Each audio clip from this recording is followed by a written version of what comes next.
the people that have gone out there against the mainstream media and said, you're going to call us racist, you're going to call us potential Timothy McVeighs, fuck you. War.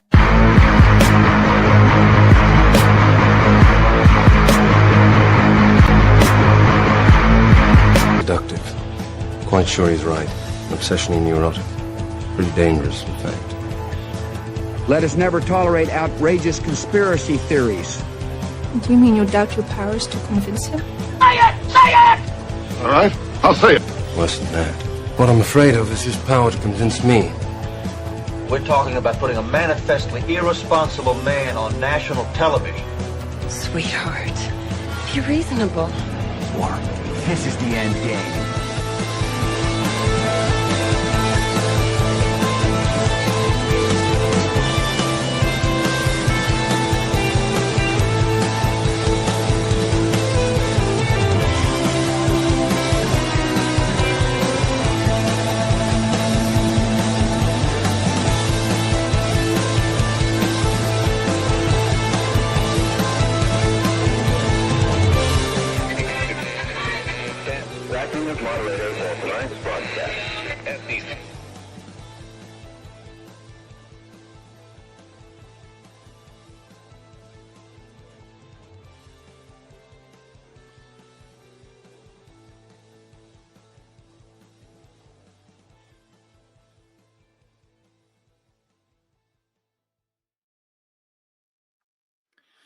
All right, everybody. It is Monday, May 19th, 2025, the 120th day of the Golden Age.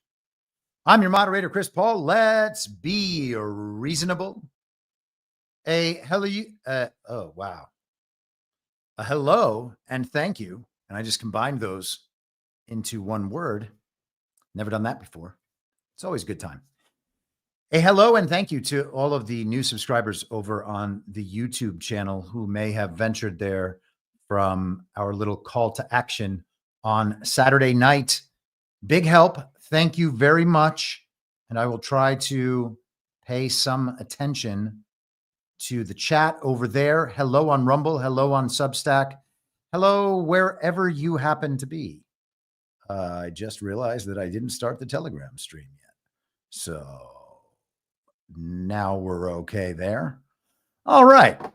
So let's just go ahead and get into it. We're going to start out with a post from Donald Trump over the weekend on Truth Social. This was from Saturday morning. It's really something. I mean, you know, conspiracy theorists and whatnot. Remember John F. Kennedy Jr.? He was declared the front runner for the New York Senate seat back in 1999. Days later, his plane crashed into the Atlantic Ocean, and his rival, Hillary Clinton, was elected senator. Mary Mahoney was a Clinton White House intern. She knew enough of the inner workings of Bill's sexual advancements to be a star witness during the Clinton impeachment trials. She was brutally executed at a Starbucks she was managing in 1997. In 1993, White House counsel Vince Foster was found dead in Fort Marcy Park near D.C.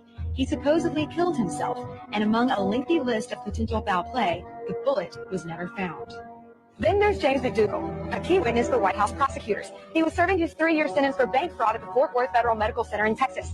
And just before he was to give a testimony before the grand jury, McDougal suffered a heart attack in solitary confinement. In 2015, Walter Scheib, a White House chef hired under Bill Clinton, joined the list. His body was found at the bottom of a river, nearly 2 miles from the base of the trail he was reportedly hiking. An autopsy determined that Scheib's death was accidental drowning, but he might have known too much. 27-year-old Democratic National Committee staffer Seth Rich was shot and killed in D.C. this year. There is speculation that he was the source of the controversial leaked emails allegedly sent by DNC staffers, and that he may have been murdered in retaliation. Then Sean Lucas, the lead attorney in a fraud case against the DNC, was found lying on the bathroom floor by his girlfriend when she returned home on August 2nd. His death was reported classified, pending the results of an autopsy. To this day. So that's a whole lot of dead people, man. That makes Joe Scarborough murdering an intern look like rookie shit. That's really something. My pal Patriots in Control posted this today on X, formerly Twitter. He said, you know who first talked about the Clinton body count? JFK Jr.'s George magazine in a book titled The Book of Political Lists in 1998. A year later, JFK Jr. himself would be added to the Clinton body count after he was killed in a plane crash. And you heard that mentioned there in the video. John and I talked about this briefly on Saturday night. I don't know what to make of this, why Trump would put this out on this particular day. Maybe he's just creating some noise in the narrative and seeding some fear out there on the side of the deep state, especially those aligned with Clinton. Or maybe there's some other connection. And I suggested that potentially the James Comey tweet of last week, the 8647 that created a lot of controversy. Comey is inextricably linked to Hillary Clinton at this point due to the 2016 election. So you never know where the signaling might be on that. I think it's particularly interesting that it was 8,647 days after 9/11. That's an extraordinary coincidence if it's a coincidence. It's also possible that Comey was communicating about 9/11, that was the key, and that the idea that he was calling for the murder of Donald Trump, the assassination of Donald Trump, would then be the delivery mechanism for the underlying message. That's not the underlying message. Well, yeah, I guess underlying message works. I think it's especially interesting, by the way, that he sent that out while Trump was in foreign territories. That's generally frowned upon. It's especially relevant because we're talking about territories that at some point have been largely hostile to the United States and aren't at all to Donald Trump. But if you're trying to have the president assassinated and there's something going on and you're hinting about it online, it's just too weird.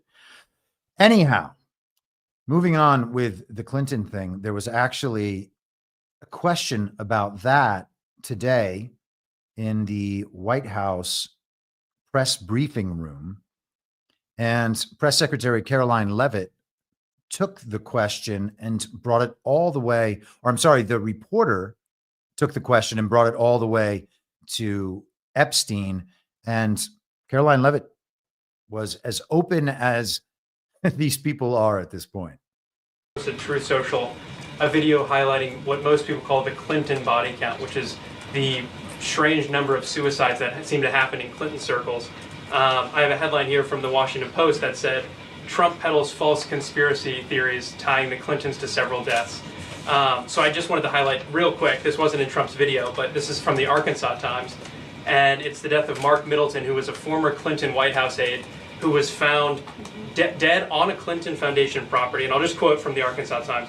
Middleton apparently shot himself in the chest with a shotgun and also hung himself from a tree with an extension cord. So I have no idea how somebody commits suicide that way, but if the Washington Post is here, maybe you can enlighten us as to how that was actually a suicide. So anyways, that's just a lead into my question about the most famous Clinton-related suicide, which is that of Jeffrey Epstein. There's still a lot of questions around that case. You've released phase 1 of the Epstein files. What was missing from that is any connection to his ties to intelligence agencies, and that's really the whole story, that not just trafficking young girls, but doing it on behalf of intelligence agencies, and even potentially as part of a blackmail ring with potential ties to the Israeli government. So for phase 2, when can we expect it? Will it have information pertaining to those aspects of the Epstein case? I know the Attorney General has committed to releasing those files. I would defer you to the Department of Justice on her timeline, but when she has made a promise in the past, she has kept it, and I'm certain that she will in this case as well. Rachel. Thanks so much. Well, yeah, I said she was open about that. Listening to it a second time, Pam Bondi has kept her promises. I mean, this isn't an anti-Bondi thing. I'm totally open to all the possibilities, as we've talked about a number of times. But the idea that she's always kept her promises is preposterous. I mean, she's talked about how she's going to release the files and they have not been released. And then she says, they're all on my desk and I'm going to release them, and they have not been released. I don't necessarily think that there's anything in those files that will be of any relevance. Maybe there is, but I'm not really expecting it at this point. It seems like a nice long rug being rolled out. And the solution, when you see a nice long rug, is to not step on it. Just walk on the bare hardwood floors, or, the grass or the tarmac or whatever it is that they roll rugs out on. Generally not grass. Okay. Let's continue. We talked last week about the credit downgrade from Moody's. It's supposed to be horrifying. We've been told for the longest time, for as long as I can remember, hearing that the United States had a credit rating, which I don't know, was 15 years ago or 17 years ago, some point during the Obama era or just pre-Obama.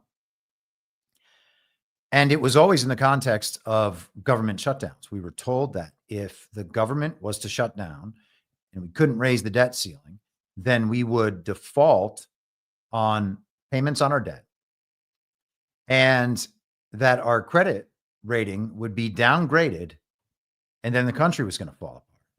So this was the Financial Times yesterday, one of the key elite mouthpieces of the global regime and its propaganda network. And they write, does Moody's U.S. downgrade matter?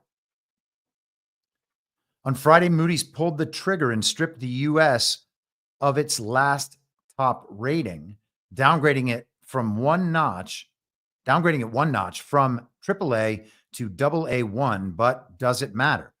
We looked into the implications of a downgrade a couple months ago, back when Moody's still seemed determined to ignore the 60-foot flashing neon signage. Oh, and they had to cross that out in the article. Oh, very, very well used strike through. You very serious elites. They didn't want to have that editorial sort of comment in an article this serious. So they were ignoring the writing on the wall. From a stock market perspective, who knows whether this will matter? Who knows? Well, you're supposed to, Financial Times. We have no clue whether or how much it will matter when trading opens on Monday. Sure, S&P's U.S. sovereign downgrade in August 2011 prompted the worst single-day fall in U.S. stock prices since the admittedly then recent global financial crisis. But the market quickly recovered. This might have been people freaked out about what the downgrade might mean to the financial plumbing. And we can now say this, it being Monday afternoon, that the markets are fine. Nothing has happened. So does the downgrade matter to financial plumbers this time? From a mechanical perspective, the answer is almost certainly not at all. Banks' risk-weighted capital asset calculations look unlikely to be impacted by the rating change. This is because regulators don't tend to differentiate between AAA and AA1 when setting capital risk weights. For example, this is how the BIS sets out its standardized approach for, and we can skip the chart and the rest of it. And let's go through some of these comments. This one from Barclays. For collateral purposes, a downgrade to AA1 is also unlikely to have an effect. For instance, DT, CC, and CME refer to the asset class as U.S. Treasuries, and the haircut is a function of the maturity and security type, but not the ratings. At LCH, a downgrade to AA1 is unlikely to lead to a change. For instance, U.S. Treasuries and gilts have similar haircuts, even as the latter are rated lower. Furthermore, they reckon that the moves won't trigger moves at the short end of the curve because legislation since the financial crisis has reduced the use of explicit ratings guidelines to investment mandates. So we can leave it there. But we're talking about a situation. We've talked about it on trade. We've talked about it in these various foreign conflicts, and we'll talk about it some more later. There is a detachment happening, the buildup of a parallel system at the same time that the main system, as we've always known it, the global regime system and the U.S.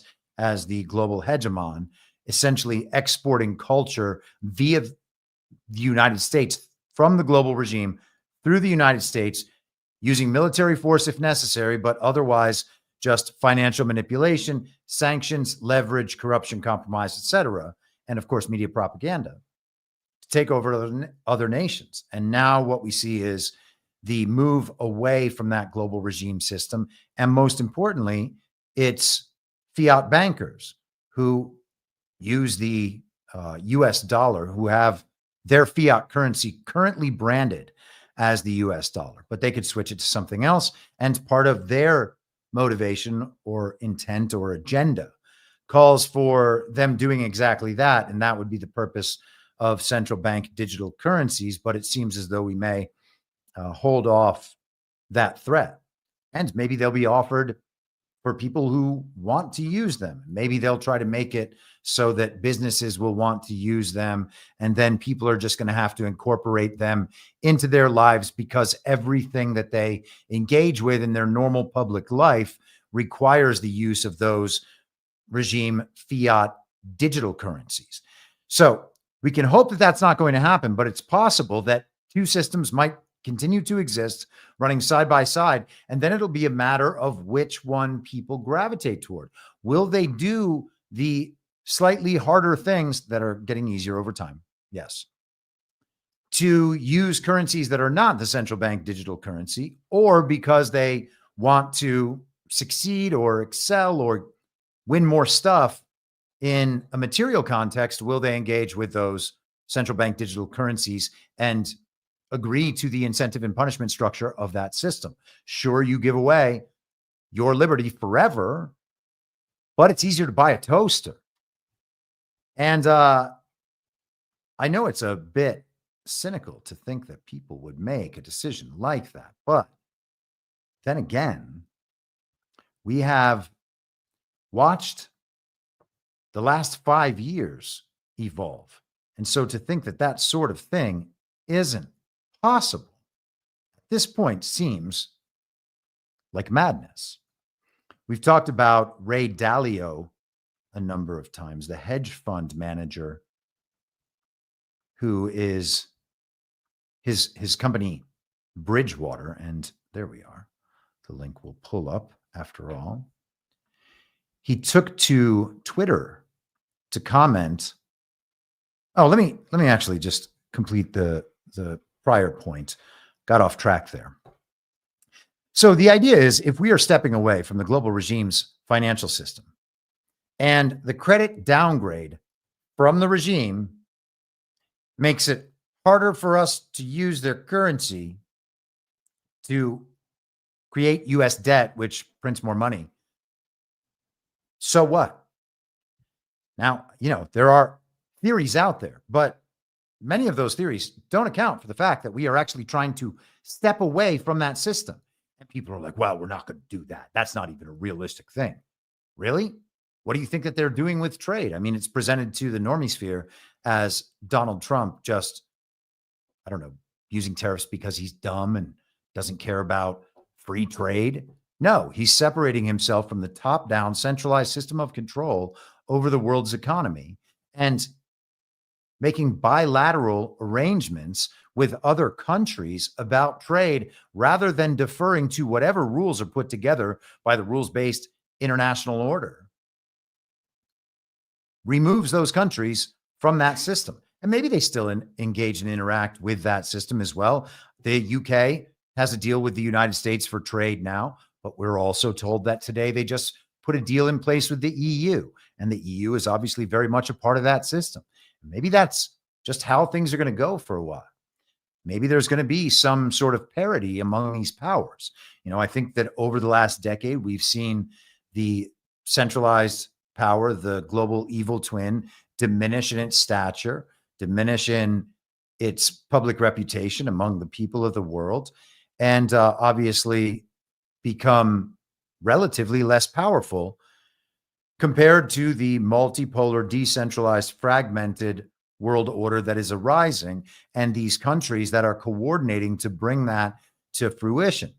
And so maybe there's a period for a while where there's some parity between those two systems, and everyone is engaging in both of them. I mean, right now,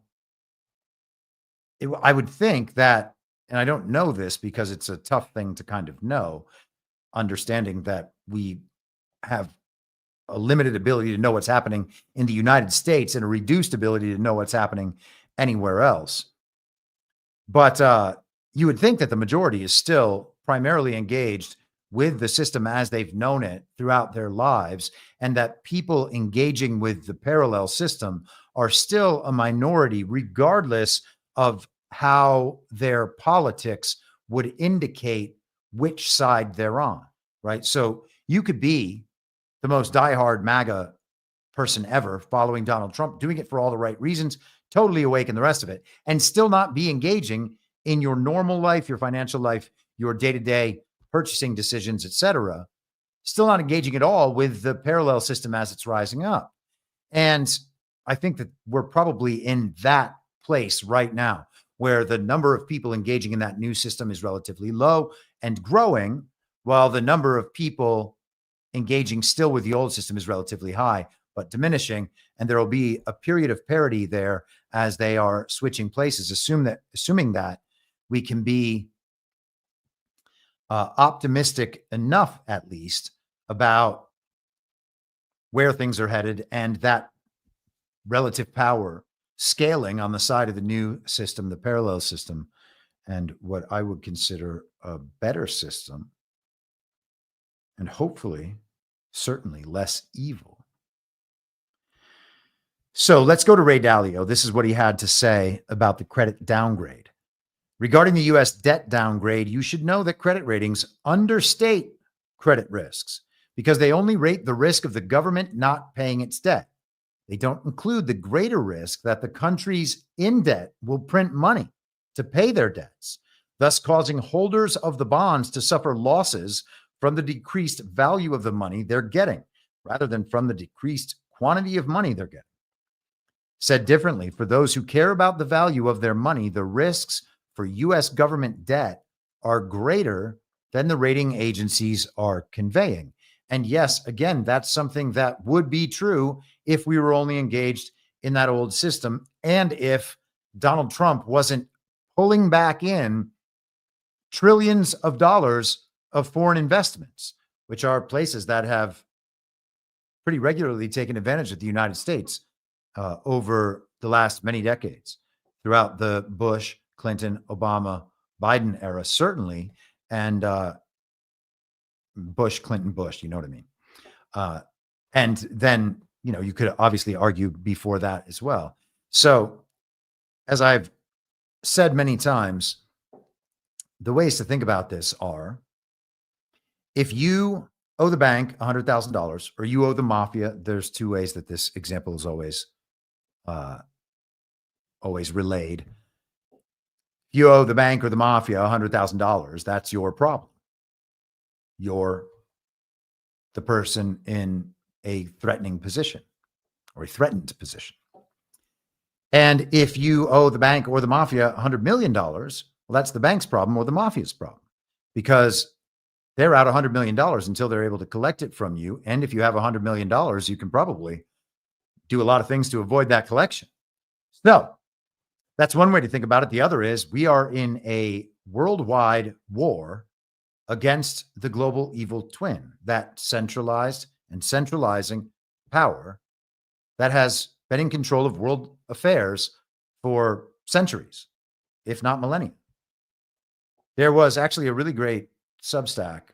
There's an author. Let me just quickly highlight him because I think it's worth it. And I'm not going to go through this because it's quite long and it's actually just a bit of a summary. Actually, maybe we should just take a little tangent and a sidebar here for a second. So this is the Predator versus the People podcast, Substack. So the Predator versus, spelled out VERSUS, the People, Substack.com. This guy's name, I might butcher it, but Mies Beijen.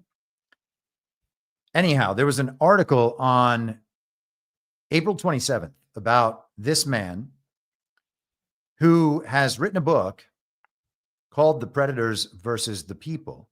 And he talks about how he calls it Glafia, what I call the global regime.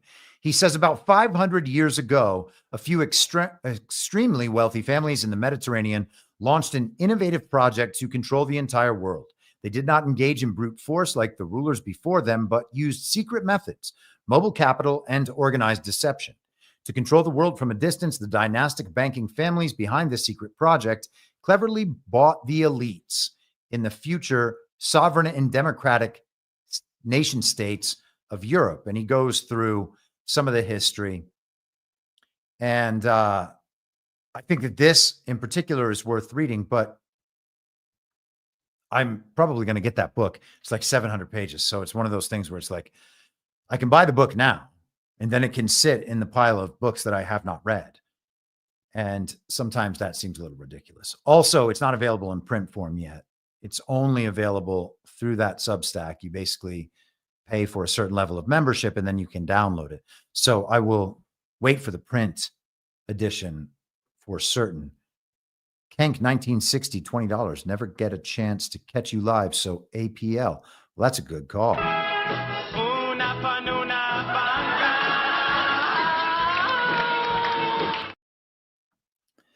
So anyhow, if we are at war against that centralized global regime, and they're the ones who control the fiat currency, and we're moving away from fiat currency because that would be the way to ultimately defeat that global regime, then worrying about their credit ratings and how much money is going to be printed and what our debt is all just kind of nonsense. And so there will either be bankers in the world to whom we are still accountable, and countries that hold some U.S. debt to whom we are still accountable, or there's not. And I'm not saying that there's not any, but how much of that 37 some odd trillion dollar debt can we actually expect to be paid rather than eliminated? And I would suggest that it will probably be eliminated in almost its entirety. So the arguments about debt are utterly irrelevant as far as I'm concerned. All right, so let's hit some U.S. oriented news first, and then we'll go into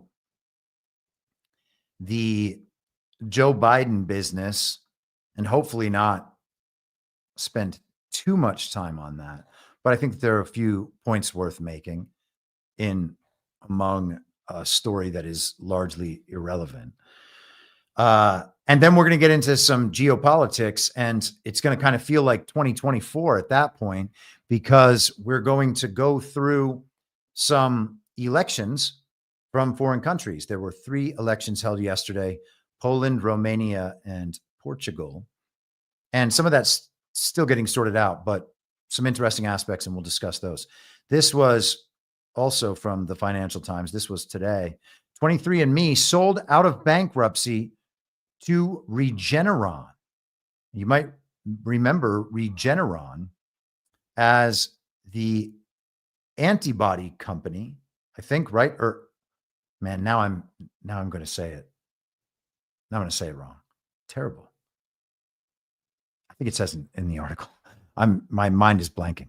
U.S. drug maker Regeneron has agreed to buy 23andMe out of bankruptcy for $256 million, ending the genetics testing startup's messy run as a public company.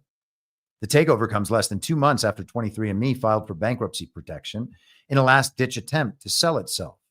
The sale to a pharmaceutical company could raise privacy concerns among the 15 million users who entrusted their genetic data to the startup, which allows users to trace their family lineage. And so we heard about this just a few months ago with their bankruptcy and the rest of it. And then there was a cycle of 23andMe and a collection of state attorneys general letting the public know that you can request for your data to be deleted.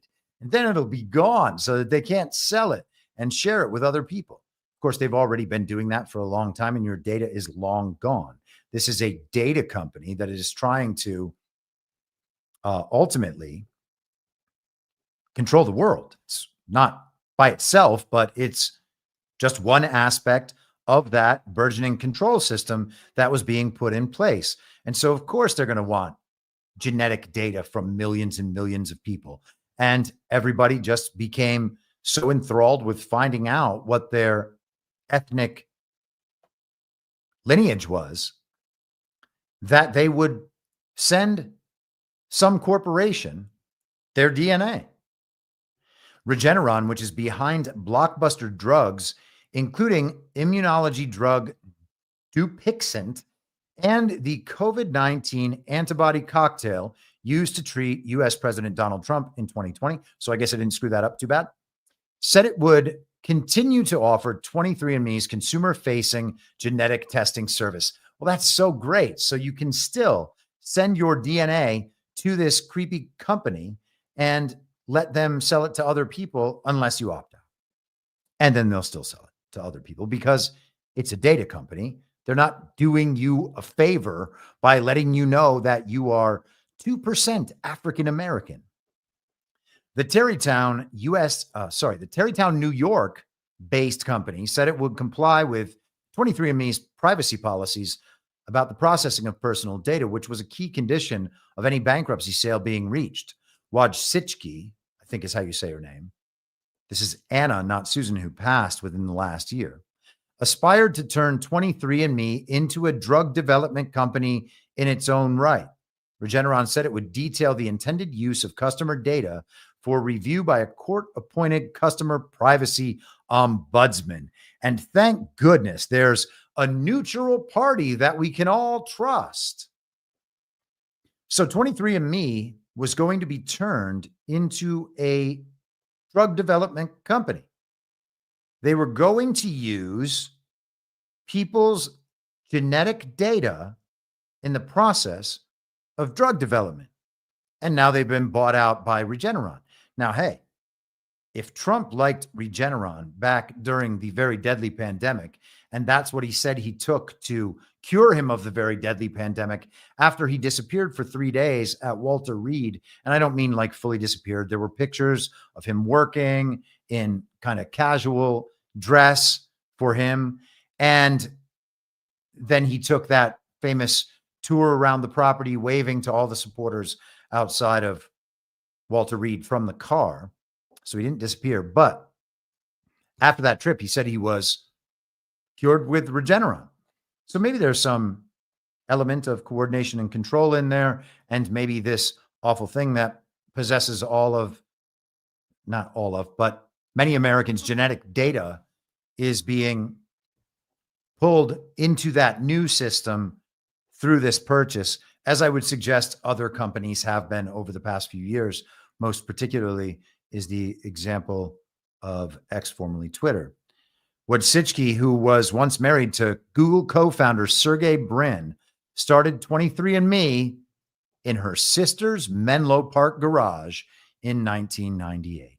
Oh, yes. Sure she did. She was just receiving people's spit samples and then plugging them into her genetic testing machine. And she was like, this person's 52% Ashkenazi Jewish. Sign her up. Yeah, started in a garage. Didn't Bill Gates start in a garage? Didn't Jeff Bezos start in a garage? Or no, I know it's that tiny office that he used to have. They all started in their garage. There was a funny meme this morning. Actually, maybe I can pull it up quickly. And it said, oh, man, what the heck? It said parents' garage, but we can just kind of adjust that a bit for our uses. Sooner or later, I'll find it. When the hold for processing holds too long. This is a funny meme that was sent in response to me pointing this out this morning.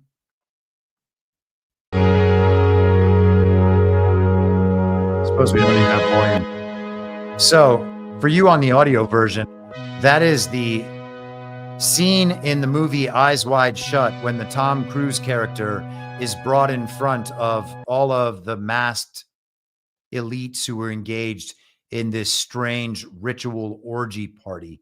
And the meme says, I started my billion-dollar company in my parents' garage. And it says the parents' garage, which is this environment.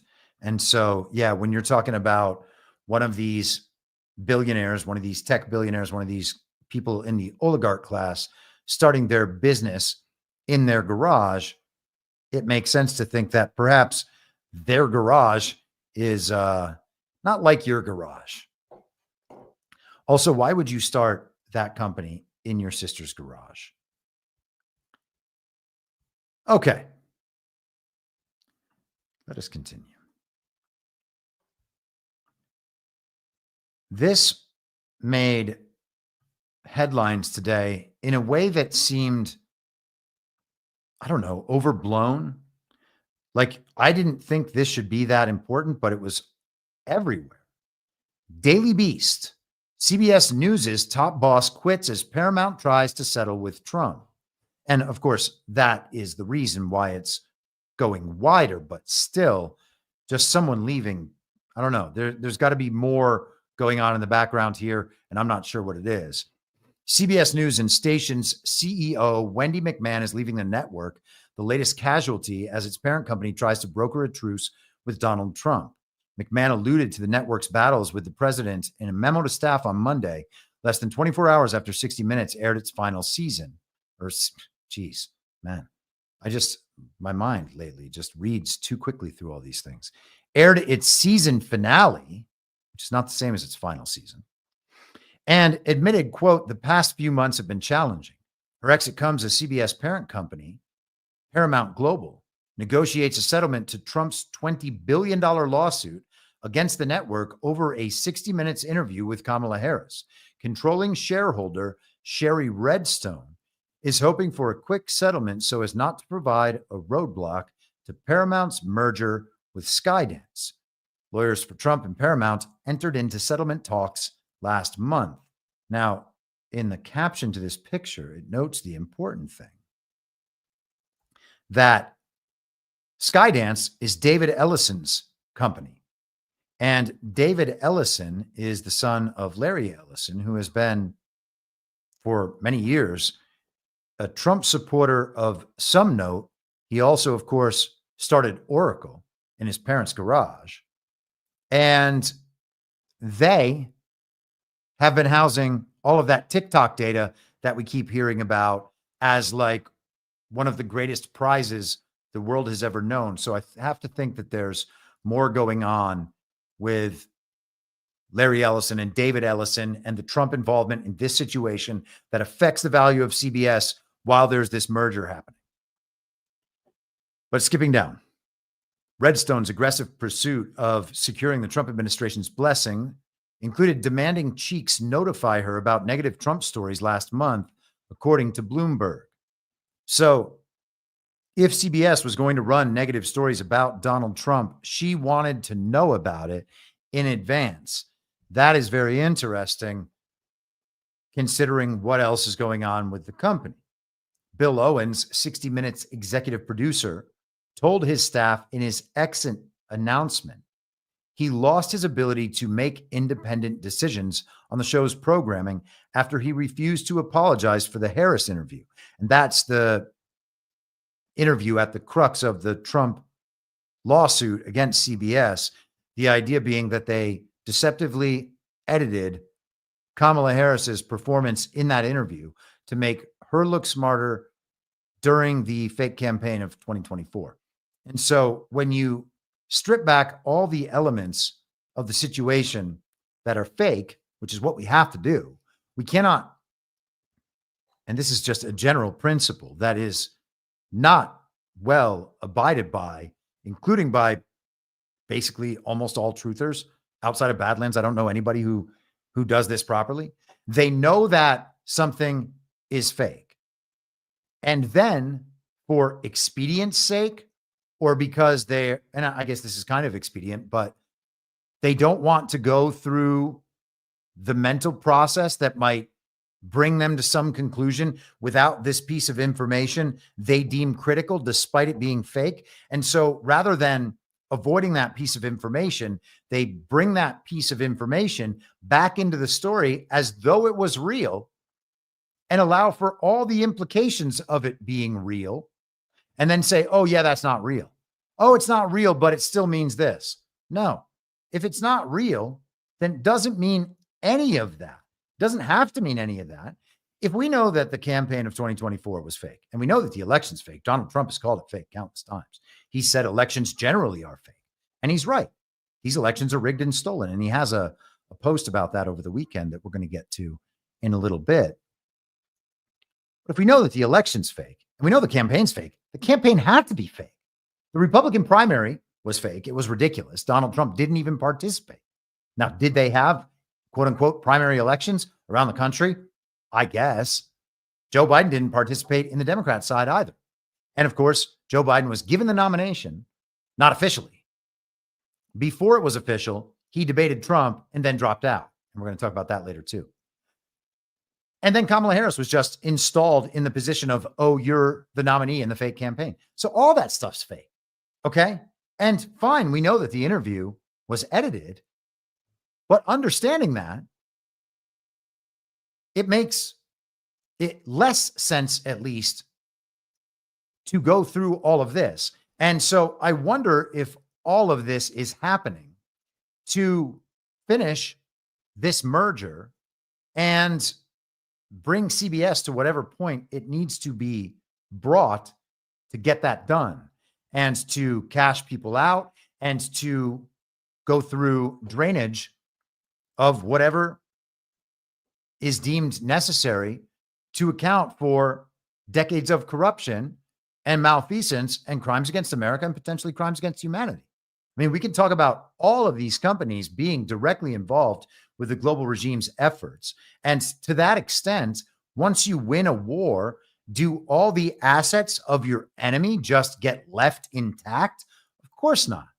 You're not going to leave your enemy with all of their money and all of their different institutions and assets and companies and the rest of it. All of that stuff has to be downgraded, seized, and then moved and privatized.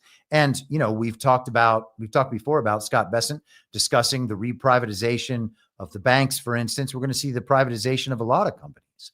And that is actually what Vladimir Putin did like 20 years ago. But they say, oh, he sold it all to he gave it all to his oligarch friends. And now it's all under his control. Well, maybe, but also maybe there's no other situation than at levels of power like that than them being under someone's full control. I don't know. That just might be how the world works, because we can pretty clearly see that none of the countries that we were told were run and governed by the people through what we were told was a democratic process are actually that. It's not that. It's not that anywhere. We don't have to pretend.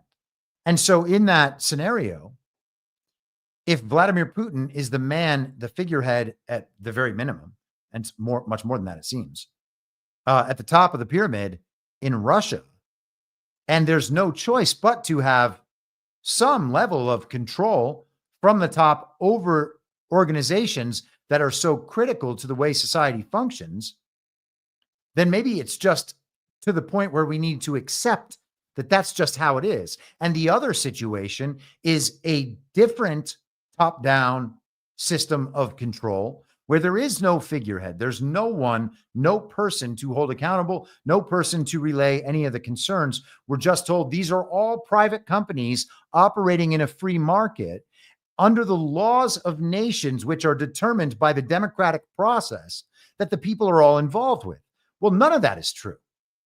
It's essentially just an administrative state like we have here, like all the other regime countries are, an administrative state doing the bidding of that top-down control system.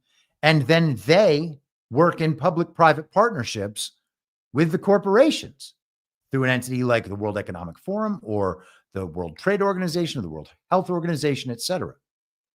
So in that situation with the global regime, because you can tell that at the end of the day, collectivism is the point and that communism is the mode, a state ownership of all those assets, a state ownership of all the people. And that's the direction they've been headed in. If that's their model,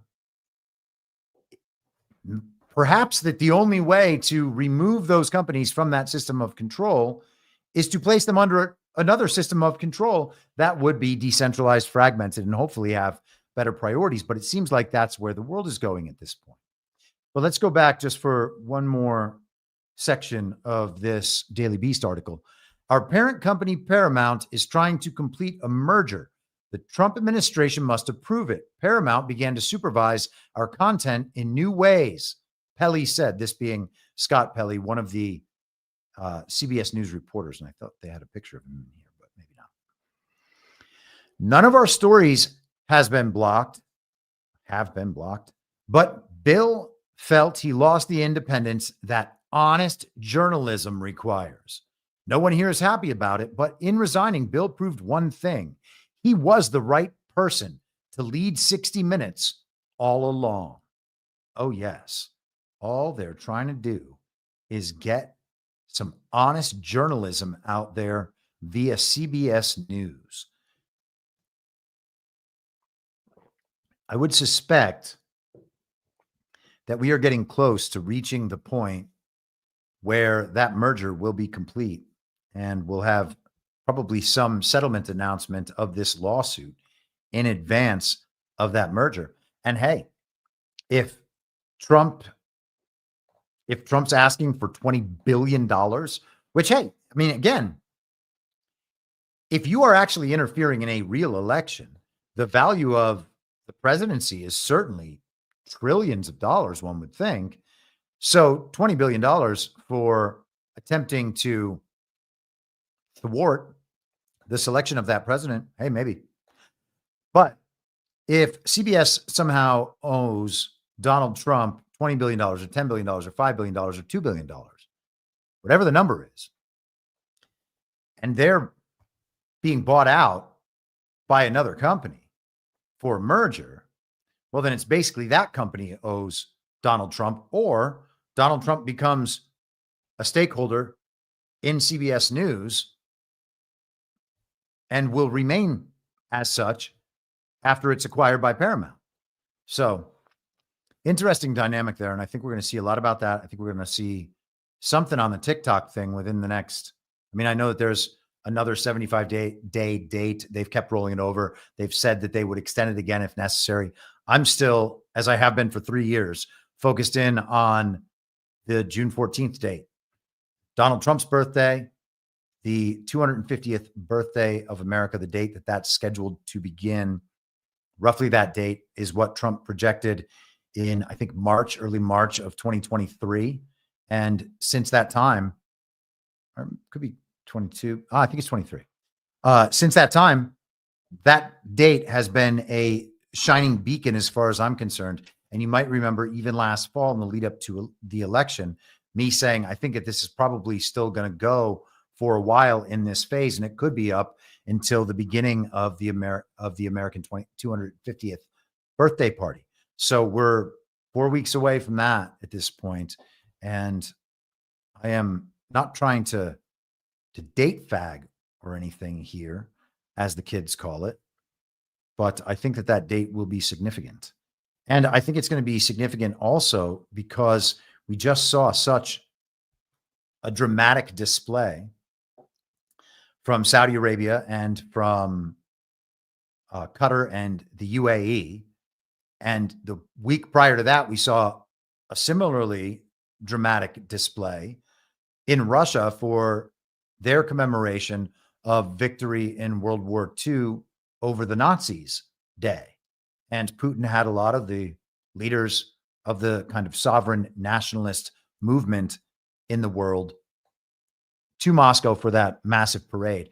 I don't think that Donald Trump is going to allow the opportunity to create a similar optical display.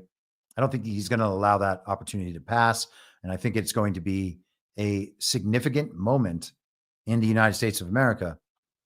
And it would be a very clear optical way to communicate to the American public that the U.S. military is on the side of Donald Trump, not on the side of the global regime, and again, this is a similar dynamic that people are just going to have to reckon with and probably accept, that the military is actually more in control of these sorts of things and the government in general than we would like to admit.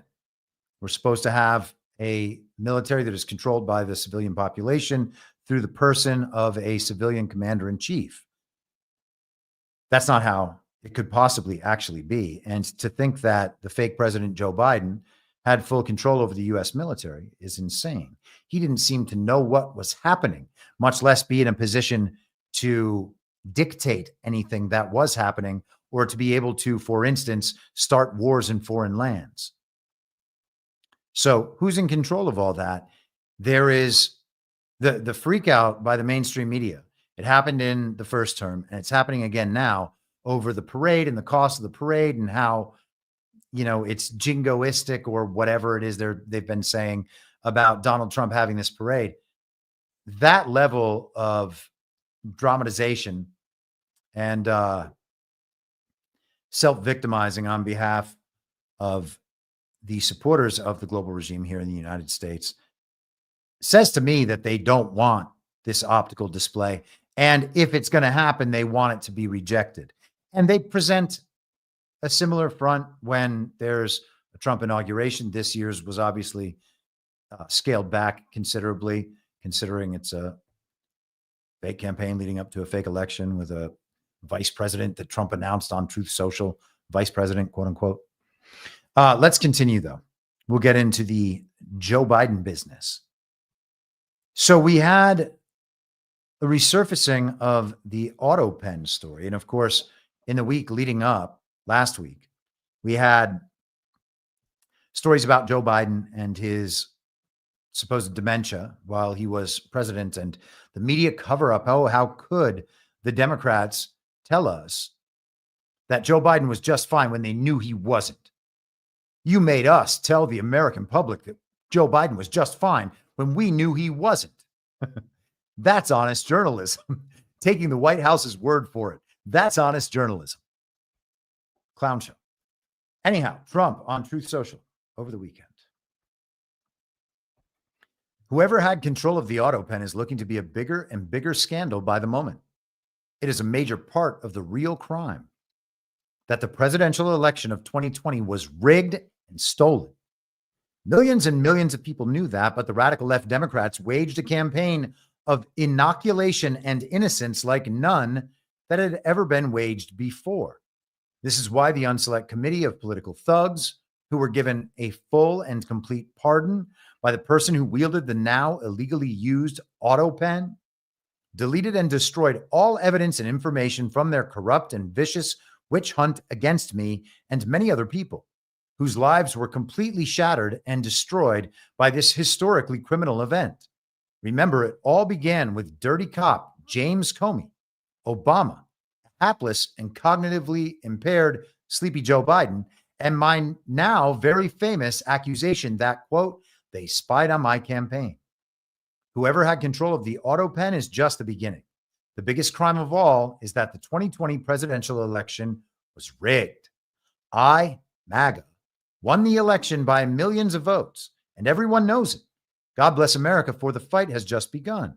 And yes, of course, no one believes that Joe Biden received 81 million real lawful American votes. I'm not saying no one will say that they believe it. People will still say that they believe it, but no one actually believes it. And certainly no one who's ever thought about it. It would be impossible for anyone at that. Well, I can't say anyone because who knows what our elections, how many people are in the country, how many people are eligible to vote, and how many people actually do go out and vote. It's probably nowhere near the number that we are told on television. Though, if it's anywhere in the ballpark, it could be so skewed in the opposite direction that perhaps 81 million people may have come out to vote for Donald Trump. But there's no way that 81 million people came out to vote for Joe Biden in his basement. And of course, he was never legally certified or inaugurated, and he was never an actual president. So the autopen did the job for him. He brings up Obama, and next to Obama, of course, is then Susan Rice, who was still brought into the mix in many ways, and she still remains in the mix in many ways. We saw her on the Defense Policy Board a few weeks ago. I could be saying the name of, I think it's National Defense Policy Board, but she still had a number of these board positions on NGOs and think tanks and corporations, et cetera. So that's a lot of control being exerted from inside by the Obama adjacent people. And Trump is pointing directly at the Obama adjacent people for the autopen. Now, John and I kind of talked about this construct a little bit, but it's primarily something that I have developed on this show over years, particularly last year to some significant degree. If we have a base layer, reality prime layer, constitutional government in the United States, to the extent that that even exists, okay, it's clearly not the same layer that is the bureaucratic administrative deep state, okay? So the bureaucratic administrative deep state is a layer of abstraction and falsification that rests on top of the reality prime layer, which is the constitutional republic, according to the original Constitution. Everything above that is some kind of perversion, and we've tracked the various ways that that system has been perverted over the last 250 years. So on that level, all of the government operations that we've been conditioned to believe are the normal functions of government over our lifetimes, conditioned over our lifetimes to understand these are the proper functions of government. All of that exists in the abstraction, okay? Donald Trump and the military are operating at the reality prime level, and real power is always going to beat abstract power. And so within that falsification layer, all that exists is abstract power. The trust of the institutions keeps the institutions relevant and keeps people compliant with the dictates of the institutions. And the fact that they create money, which again, their fiat currency, is another example of a power abstraction. As long as that keeps being printed and flowing into those organizations, they can continue to function and continue to dole out money so that other people will continue to go along with the program. So we have these two separate layers. Joe Biden has at no point been president of the reality prime layer. Okay. That is what I make clear and have said repeatedly for the entire fake presidency. There was not one time where I've ever ended this show since the fall of 2020 saying anything other than Joe Biden will never be president or Joe Biden was never president. And it's because he was never going to be president and never was president. Okay. Certainly not on that reality prime layer. But if Joe Biden existed as a symbolic president of the abstraction, I have no qualms with making that claim so long as it's parsed that way. Okay. It's entirely possible that Joe Biden was the figurehead of that false reality layer of the American government where the bureaucratic administrative deep state operated over those 4 years. But he still doesn't have any actual power because the actual power is the military. Joe Biden can't do anything about that. Now, the Congress and the Senate exist within that same abstraction at this point. They can't prove their own legitimacy, so they certainly can't exist on the reality prime layer in any important way. And they can still go through the motions and try to convince people this is how the system works and keep that system intact to the extent they can in hopes that they can outlast and ride out this Trump term and then return to their prior system of governance. I'm not suggesting that's not happening. I imagine that's the totality of their agenda and their purpose in this stage, to wage as much lawfare and subversion as possible, to undercut the Trump administration, make sure it can't do anything that is too difficult to recover from for the global regime. But within that layer of abstraction, somebody was making these sorts of decisions. And those decisions ultimately won't matter in the future as we strip away that false reality layer and return to reality prime, removing the abstractions, returning to real power, none of that stuff is going to matter. It will all be invalidated and voided, and history will not remember it as mattering. History will only remember it as illegitimate. Okay? So it won't even be part of history. It will only have existed. It will only eventually exist as a reflection on what a certain portion of the population believed during a certain period. Okay? You can go back to any number of historical periods where the population was convinced that something was true. And knowing that it's not true now, we don't look back on that period as, oh, that whole thing was right at that time, and now we understand that it's not right. No, it wasn't right then either. It was a falsity projected, often intentionally. And it will not be remembered as an actual part of history, just like Joe Biden will not be remembered as an actual president. He'll be remembered as a usurper, as a fake president. Okay? So it's entirely possible that they believe their pardons and the rest of what they did in that false reality layer, in that abstraction, are going to matter. But yeah, I don't think so. Let us. Oh, you know what? There's one more thing that I want to note from this Trump statement. I'm going to pull it back up. So he said that when the fake president came into office, the Democrats waged a campaign of inoculation and innocence like none that had ever been waged before. Inoculation and innocence are both very strange words to have chosen. The inoculation thing, I think, is particularly interesting because obviously one of the first things that the fake president Joe Biden did upon getting into fake office was declare vaccine mandates and use the deep state, the bureaucratic administrative state, to prop up those mandates. And they used financial leverage against corporations to get those corporations to implement their mandate policies, despite no ability by the government whatsoever to actually mandate any of it. And a lot of that stuff has been legally scaled back and proven as such in the years between. Okay, but they never had any authority to do it at the time. The government couldn't do the things that the government was doing, but the government was doing them anyway in that layer of abstraction and with their partners in quote unquote private life. Okay. And so it was the corporations that often got people to take vaccines because they would say, we require everyone to get vaccinated or you have to leave your job.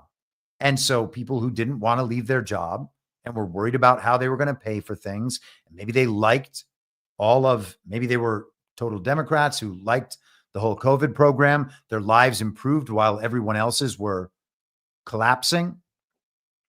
They went right along with it. So a campaign of inoculation, you can totally see how that operated on the layer of abstraction. It's not confusing in the least. They put laws in place that could not be followed. And then what we had from the Congress and the Senate was a big show about whether or not it was okay. And then the conversation became not about whether or not the vaccines were in fact a toxic experimental substance that can't protect you from a disease that can't kill you. And instead we talked about whether or not vaccine mandates were morally appropriate with the assumption that COVID was a real and very deadly pandemic. And so we were already off on the wrong path. The mention of inoculation makes me think of that. It seems like he's hinting at that. As far as the innocence goes, perhaps he's referring to the fact they stole the election and pretended that they didn't, or the fact that they had their hands in the creation of the very violent insurrection and the chaos that followed and wanted to be the victims of that and remain innocent of all of that. And they did stage quite a psychological operation on the American people over a series of years to justify both of those things. So is that what he's talking about? Ultimately, we're not going to know. We're not going to find out. Maybe he's just using some extra colorful language, but I thought that was worthy of some discussion. Take a pause for a second and check out the chat. Right. Everyone seems to be doing okay over on Rumble. People just chilling over on Substack. And hello, YouTube. All right. All right. Let's get back to it. So we were talking about Joe Biden and the autopen. And so the autopen, as framed by Trump, is responsible for everything Biden did in his quote unquote administration. Now, Joe Biden was a fake president. Joe Biden was demented. That's what we're led to believe. And now we have the autopen thing. The dementia and the autopen are two narrative paths toward getting the public to understand that the things Joe Biden did in office are invalid. Okay? The truth is that anything done in contravention of the original Constitution is null and void at the moment they attempt to enact it. And the solution is that no one ever comply with those things. If it is against the original intent and the blatant and obvious black letter text of the original Constitution, then you simply don't comply. It's real simple. This was the solution given to us by the founders. It's not some radical philosophy that I just came up with or that other, reactionaries or radicals came up with. It was the solution. The founders did not anticipate a supposedly free people that would obey the government even when the government was breaking the law and breaking the only pact anyone could even be said to have made with them, though no one actually did make that pact. So, what matters most is that Joe Biden was never actually president and was not legally, lawfully elected, certified, or inaugurated. That's what ultimately is going to play at the end of the day. That's the reason. But we have two narrative paths in to the public understanding that what Joe Biden did doesn't matter and can all be wiped away. That's going to be critical in the future, obviously. Now, we shouldn't need that narrative layer. We shouldn't need these bullshit stories to explain stuff that has a more fundamental explanation that goes more directly to the true constitutional concerns and the true concerns on reality prime so that we can return to a point of government of by and for the people, if that's possible. Okay. That's what we should want. We should want the real foundational truth, not these other stories that will manufacture consent among the public to get the public to go along with whatever conclusions the foundational truth will ultimately yield. Okay. So all of it's null and void because it violates the Constitution and because Joe Biden was never president and because the Congress and Senate can't prove their legitimacy. That's why it's all null and void. Okay. It's not because of the autopen and it's not because of the dementia, but people at least will understand those. There's a tangible aspect in some sense to both of those explanations. And so they're productive explanations, but we don't have the key for us is not to make a big deal. Oh, that's not true. That's not true. It's to always press further than that. Okay. It's wonderful if our friends and relatives understand that Joe Biden's autopen and his dementia mean that the decisions, quote unquote, that he made while he was fake president, they just don't matter anymore. Okay. We're not going to go through a legal process to get rid of them. It's not going to be an appeal to the courts. We don't need Congress to override them. They're just null and void because Joe Biden himself is null and void. He had no presidency. Therefore, the things he did as fake president cannot possibly count. Okay. That's where we need to get. That's where we need to get. These routes can convince people, but at the end of the day, it's manufacturing consent for something they're not being directly told about. And they need to be directly told about that. Sorry. And of course, that's what I aim to do with this show. And I hope that at some point, the general public will begin to catch up to this pace that is clearly years ahead of where the mainstream media is guiding them. Okay. And I'll prove that once again in just a second. But let us go to this post on X, formerly Twitter, by Newt Gingrich. He said the scale of corruption and manipulation in the Biden presidency will dwarf any previous presidency. This is not about Biden. He clearly had no idea how he was being manipulated.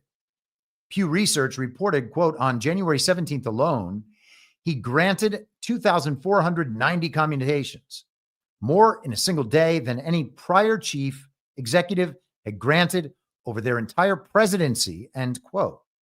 No one believes Biden decided on 2,490 cases. The question is, who did decide and why did they decide? You can go through case after case and wind up asking who were the real presidents, in fact, behind the cognitively impaired puppet pretending to be president. So, Newt Gingrich uses language there at the end that even someone like me would be happy with.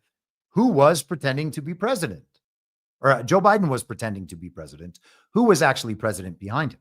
Well, I would suggest that the president on the reality prime layer behind him for the entire time was Donald J. Trump. And I would suggest that whoever was performing the functions that Joe Biden was shown to us as performing is probably someone in the Obama orbit. And worth noting, by the way, let's go to this. I forgot to even pull this up, but I was able to quickly do it, while talking about other things. So sometimes there is no hold for processing. This is General Michael Flynn on Saturday. Real Donald Trump was actually the 45th, 46th, and now the 47th president of the United States. If you're okay with him being the 48th, please vote below. Trump 2028. And after 15,500 votes, the poll came out to 90.4% of the respondents saying, yes, they're okay with Donald Trump being president for a fourth term. Michael Flynn just said Donald Trump was president from 2021 to 2025. Okay, January to January. That's General Michael Flynn. So if you're going to suggest, and I know that most of the truth community, they're not okay with saying that Joe Biden wasn't president because they groveled before the government the entire time. Yes, they can play match online and they can solve all the secret codes, but at the end of the day, they're groveling statists who groveled before a fake president and groveled before that Congress and continue to grovel before elections, which they still do to this day. How does it happen? I guess they don't trust General Michael Flynn, who they say is their hero, but here he is saying that Donald Trump was the 46th president. That's what I said the whole time. Very few other people said that the whole time. Why is it that, can anyone pick out any person that never called Joe Biden president and that consistently incorporated the fact that he was not a legitimate president into all of his decisions the entire time? Let me know if you are aware of someone else out there in the world of public communications that said any of those things for the duration. I really and truly doubt that there was not. But back to the Newt Gingrich statement for just a second. So 2,490 commutations of sentences delivered on January 17th alone, right before the fake president was leaving fake office, right before, realistically, the regime had to hand over the abstraction layer of the government to Donald Trump. Okay? Because there would be no way that the public would believe that the system was still intact if they continued to run those parts. So they have to play along with it. And of course, it was a fake election and a fake campaign. There was no way that they could possibly, quote unquote, win that fake election, because elections are narrative battles. And there was no chance that Joe Biden or Kamala Harris or anyone else were going to win that narrative battle against Donald Trump. And understanding that, the regime immediately has to shift their strategy to whatever is going to thwart Trump's presidency the most. Okay. And so their mission since then has been guided at that end. 2,490 commutations, more in a single day than any other president had made in their entire presidency. So Newt's point is that there's absolutely no way that Joe Biden could have gone over that many cases and made an informed decision about those commutations. It's not possible. Therefore, it didn't happen. Therefore, something else happened, which was that he was given a batch of commutations to the extent that the figurehead was even used in the situation. There would be no reason to use him. Okay. Let him go on the beach in Delaware while the autopen fills out the signature on all the commutations.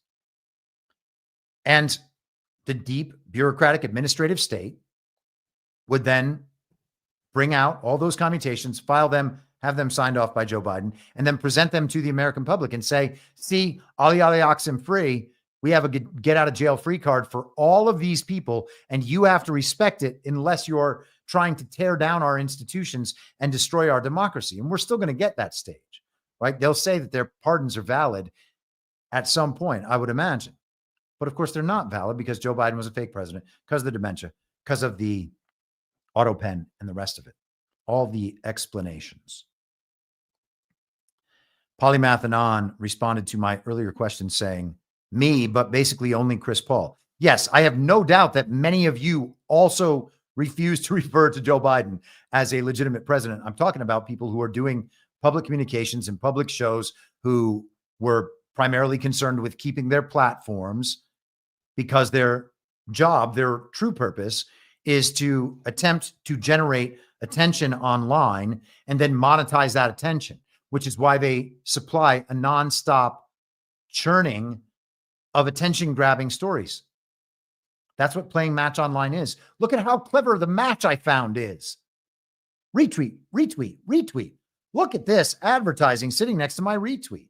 I have 200,000 followers and I only bought 150,000 of them. Modern decoders, what can you do? It's funny also, we've been, in the last week or so, accused of being anti-Q in some sense. I mean, I was never like full Q anything, but I wrote 25,000 words about Q and how it was like one of the most important psychological operations of all time. And that it didn't even matter if it was a good psychological operation being run by quote unquote white hats, or if it was a bad psychological operation to lead us into an Operation Trust type situation by the black hats. All that would matter is how the people responded to it. And I made the case that the people responded to it by seeking more truth and moving outside of the regime's information stream and system. So nothing but positive things to say. I mean, save for the, I don't worry about like people with out there conspiracy theories. That doesn't bother me. Whatever you think. Whatever you think, propose it to me. I want to think about things I haven't thought about before. See if maybe there's a piece that I'm missing that actually maps onto reality better than my understanding. I'm totally down to change my mind. All right. I don't care about out there conspiracy theories. That stuff doesn't bother me, but it does bother some people. And so with that issue aside, like I have nothing but positive things to say about the whole Q operation and everything it's produced. Not anti-Q. I have the same opinions that I had in 2022, as do the rest of my friends. So what's the purpose of saying that we're anti-Q when we talk about bullshit decodes that are clickbait? Doesn't make sense. Anyhow, you have to wonder if Q, the people running Q, would actually be embarrassed of that sort of approach. If the purpose of that operation was to wake up the American public so that they would seize control back seized control of their government back. And what they got instead was people playing match online for 8 straight years, attempting to prove that Q is real. I cannot imagine that they would think mission accomplished by the time that's done. I would think that that would be a shame and an embarrassment. Most of us already understand that Q is real. It's definitely something. Who needs that proven again for a million more times? The people who doubt it, the people who hate it, the people who think it's a conspiracy theory in the way the media outlined, those people aren't going to see your millionth match and think, oh, yeah, okay, well, it is real. Okay, and then what? It's real, it's real, it's real, it's real, it's real. What? My dog is real. My dog is real. My dog is real. My dog is real. Imagine if you just sat around your house in the corner, repeating to other people who aren't there, my dog is real. You would be an insane person. Just saying. How much different? Okay. But let's get back to the topic at hand, the autopen and Joe Biden's legitimacy and the fallout, the public disclosure of the fact that Joe Biden was demented and that his signature was used without his knowledge in the autopen. But ultimately, Joe Biden's not president and never was. This is Eagle Ed Martin on X, formerly Twitter. This is Ed Martin, who we just discussed a couple of weeks back. And I think we discussed him last week, actually. I shared a clip of him on Tucker Carlson. He was the man Trump had originally nominated as U.S. Attorney for the District of Columbia. He was not confirmed by the Senate, and he was moved into other positions. He said this yesterday: "Dear fellow Americans, the integrity of the American pardon system requires that we examine the Biden pardons and who did what. We will get to the bottom of it. Count on us. All the best, Ed Martin, U.S. Pardon Attorney." And I would love to think that he will get to the bottom of that. And I hope that our faith, our new blossoming faith in Ed Martin will pay off. He seems like a trustworthy man. Donald Trump says good things about him. I've heard from people who know him personally and have nothing but good things to say about him. His interview appearances have been compelling, although not complete. Of course, there are things that he can't say for whatever reason, but I think that this is good. Now, are we going to have a big narrative, a whole rigmarole where Ed Martin finds out that the pardons were put forward by autopen and that Joe Biden had no knowledge and that it was Obama and Susan Rice the whole time and blah, blah, blah? Are we going to have to play that out for 6 months? Maybe. Am I going to find that entertaining at that point? No. I will see it clearly as the manufacturing of public consent minus an attempt to tell the public the truth. Okay? Except by Donald Trump. And if you are not just telling the public the fundamental, foundational, reality prime based truth of the situation, and instead you're going through these long narrative ops to manufacture.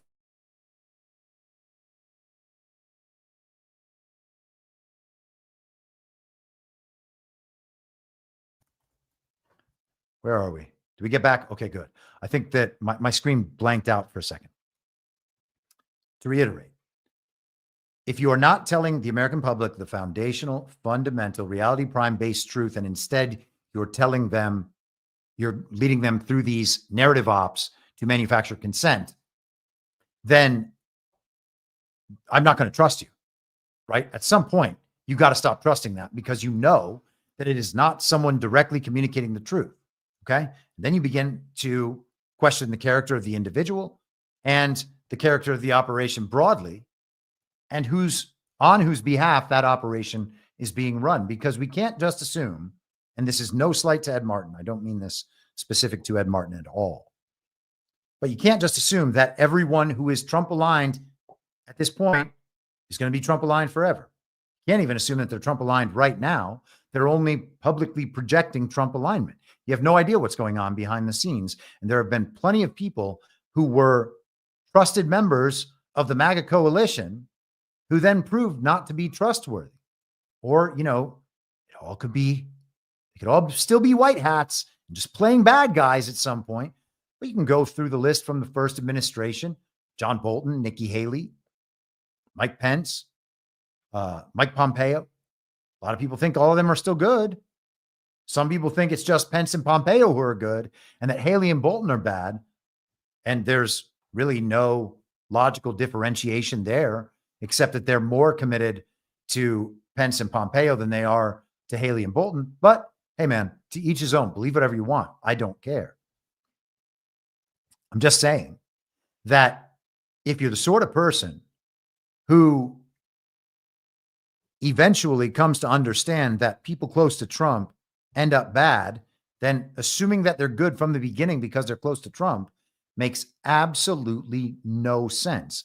And it is a great way to just relentlessly shoot yourself in the foot when trying to figure out anything about what's happening. Just does not make much sense as far as I'm concerned. Okay, continuing on. So, on Friday, after the show ended, some portion, about 4.5 minutes, of the audio from Special Counsel Robert Hur interviewing Joe Biden was released. The audio was recorded on October 8th, 2023. So one day after the paragliding go-kart incident. And people are focused on this connection, and I think it makes sense for context. I don't think that we've seen the direct relation here yet, unless we're going to hear a story about how Joe Biden, as president of the United States, needed to be fully available in his national security role so that he could handle this Israel situation. And here we come to find that throughout this most important time, just the day after the paragliding go-kart incident, Joe Biden was not only unavailable because he was being questioned by the special counsel due to his mishandling of classified documents, but also he was demented the whole time. He couldn't even be there to help our greatest ally, Israel, recover from the paragliding go-kart incident and properly respond.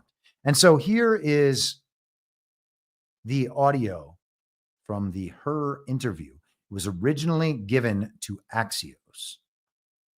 During this time when we were living in Chambers Road and there were documents related to the Penn Biden Center or the Biden or the cancer moonshot or your book, where did you keep papers that related to those things that you were actively working on? Well, I don't know. This is what, 2017, 18 area? Yes, sir. Remember, in this time frame, my son is either been deployed or is dying.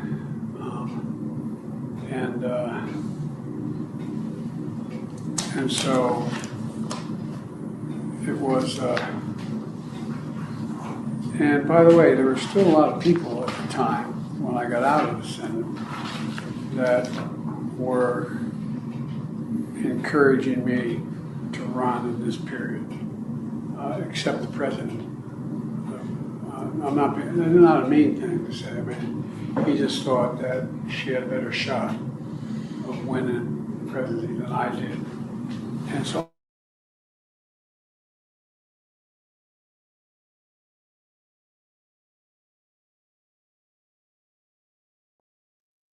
presidency than I did. And so I hadn't at this point, even though I'm at Penn, I hadn't walked away from the idea that I might run for office again. So if I ran again, I'd be running for president. And so what was happening though, what month did Bo die? May 30th, 2015. Was it 2015 he died? Maybe 2015. I think it's 2015. I'm not sure the months are, but I think that was Yeah. That's right, Mr. President. And what's happened in the meantime is that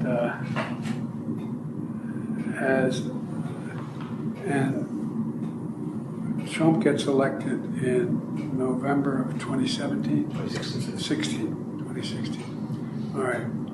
So, why do I have 2017 here? That's when you left office, January of 2017. Okay. But that's when Trump gets sworn in. Right. January. Right. Correct. Okay. Yeah.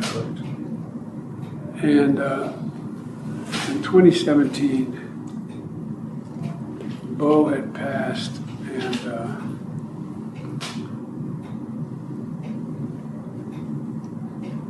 this is personal. The genesis of the book and the title, Promise Me Dad, was I know you're all close with your sons and daughters, but Bo was like my right arm, and that was my left. These guys were a year and a day apart, and they could finish each other's sentences. And Bo, I used to go home on the train in the period that I was still in the... I mean, I can let the rest of it play out, but it's all like this. He gets asked a question pertinent to the case that's being pursued, and he goes on this long, winding, incoherent babbling spree about his sons and his family and Barack Obama deciding that Hillary Clinton had a better chance to win than old Joe would have, and therefore she should be the nominee in 2016. So there you have it, by the way. Barack Obama decided who was going to be the 2016 nominee.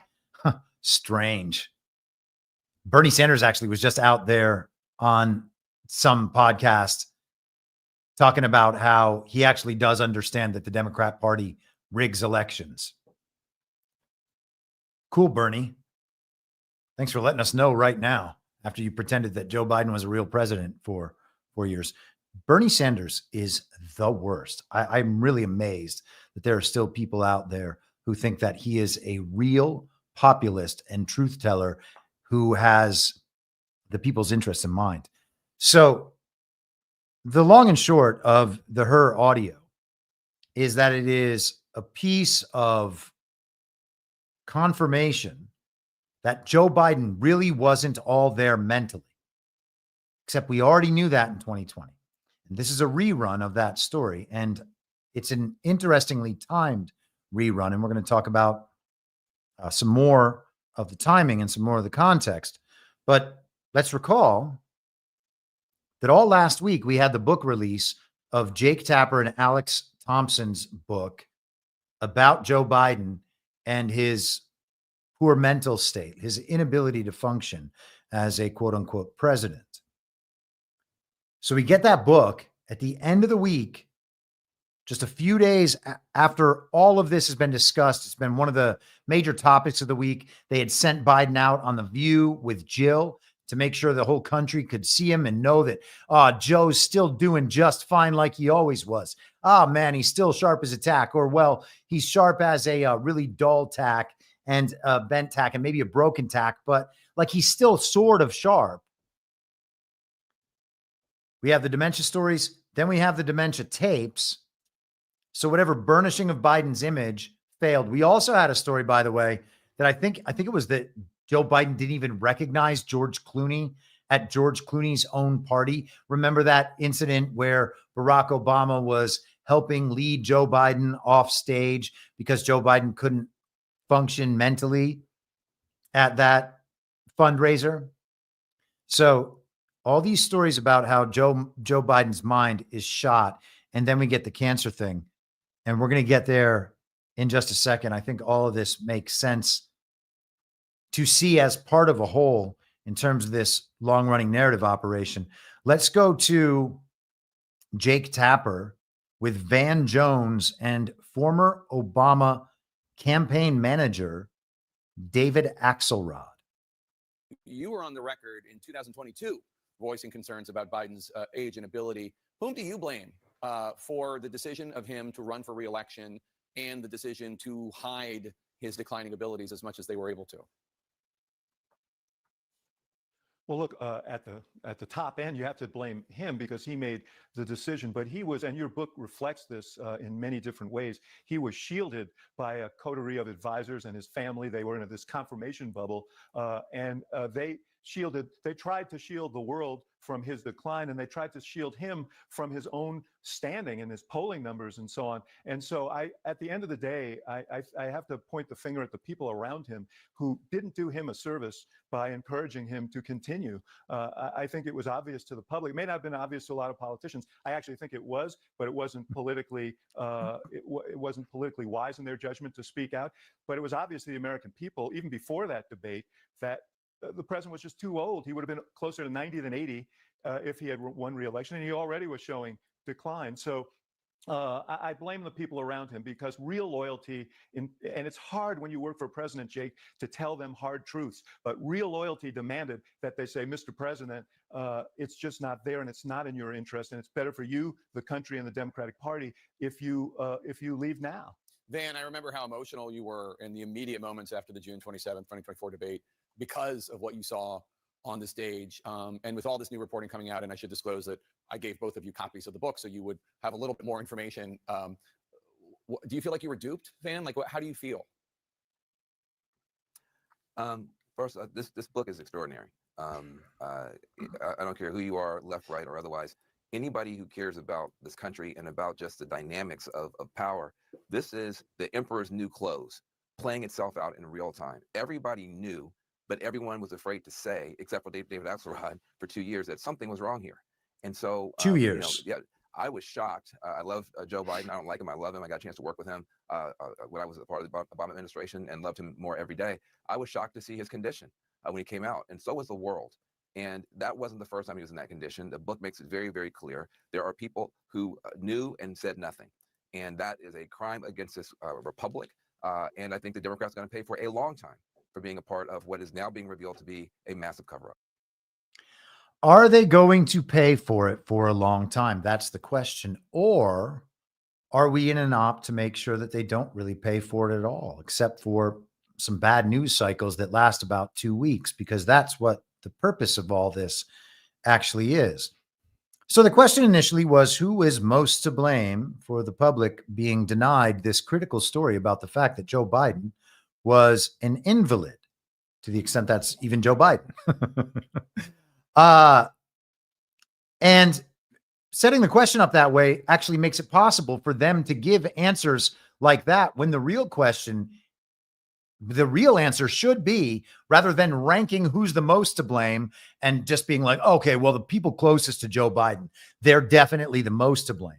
Okay, well, hey, guys, who's the second most to blame? Is it you three and everybody like you and all of those people who are so Trump deranged and so obsessed with politics and having your party in power that you actually just lied to everyone, including yourself, about Joe Biden's condition for the entire time? Van Jones is lying right there when he says 2 years. It wasn't 2 years. David Axelrod is lying when he says he was out there talking about it. It's ridiculous. All of these people are totally unbelievable in all of these aspects. But let's go even a little further, because Jake Tapper's now the guy writing the genius, heroic book about how something like this could happen. Here's Jake Tapper. How do you think it makes little kids with stutters feel when they see you make a comment like that? It's very clearly a cognitive decline. Okay. That's what I'm referring to. It makes me uncomfortable. You have no. It's so amazing. It's so amazing to me that try and figure out an answer. A cognitive decline. President Biden embraces his stutter, talking about it, while Trump mocks it, exaggerates it, belittles it. He's sharp physically. I mean, mentally. Yeah. I think the question is physically, right? Right. More so? Right. Right. And the guy who's his chief opponent is only 3 or 4 years younger than him. Exactly. I mean, you have questioned President Biden's age, mental fitness, ability to lead. Of those supporting Biden, you said, quote, shame on all of you pretending everything is okay. You're leading us and him into a disaster. Do you worry that you damaged him at all? I don't doubt that you got hugs and handshakes behind closed doors today, and maybe even publicly, some of them because they like you personally. But I've heard a lot of really nasty stuff about you from your Democratic colleagues. Sure. I mean, just like, what is he thinking? Exercise in narcissism. I mean, false claims to the Wall Street Journal about President Biden's mental fitness and acuity. He's 81, and his memory, it doesn't seem great. It's not horrible, but I don't understand the outrage. Quote, behind closed doors. And it keeps on going like that for another 45 seconds. That's Jake Tapper, the guy who has revealed to the American public that Joe Biden wasn't all there while he was pretending to be president, defending Joe Biden throughout his fake presidency as someone who was definitely still all there mentally, including right up to the point where they had the debate last year. And it's important to remember, again, as I said earlier, that neither Trump nor Biden had secured the nomination technically. I mean, it was no way within the system. There was no way either of them could be denied it due to delegates or anything like that. But neither of them had been formally made their party's nominee when they chose to debate. Why did Trump go along with that? Well, he wanted to put Biden on display, I guess. But that was just part of the TV show. And then they ushered Kamala in, and we all know how seriously she was taken. John in Connecticut, $10 says, so if Joe was a fake president, and I believe that, was the Biden administration in the know? And if they were, what do you think their motivation was to keep up the charade? Well, that's a good question. I mean, there's a couple ways to look at that. Their motivation within the system to keep up the charade is ultimately, I think, that if everybody finds out what they've done, installing a president, stealing an election, running the country into the ground in order to gain back power and destroy a political movement that threatens that power, well, then, I mean, they've all pretty obviously committed treason. So I think the cover-up makes a lot of sense in that light, which is, again, why I think we're getting the kind of slow walk down from any of that through this process of just gradually unwinding the story and then ushering Joe Biden off into the night. So that's what I think would be the primary concern. But you could also take the other point of view where all of this was just programmed in there. And then if that's the case, if Donald Trump needs to be able to do all these things and other world leaders need to be able to do all these things during this period, and Donald Trump doesn't want to be seen as the public face of how the world is going during that period so that people can understand what's happening, then they have to keep up illusions to preserve the broader illusion. And I think that there's probably a good chance that that is how things actually are. And, I've been talking about the morality of that dynamic for an awfully long time. And I think that at some point that conversation is still coming. And it's a good time to remind everyone of this unbelievable Joe Scarborough take from last year. Start your tape right now, because I'm about to tell you the truth. And F you if you can't handle the truth. This version of Biden, intellectually, analytically, is the best Biden ever. Not a close second. And I've known him for years. The Brzezinskis have known him for 50 years. If it weren't the truth, I wouldn't say it. Start your tape right now, because I'm about to. The best Joe Biden ever. So the date of that, I want to just check to make sure so that I can.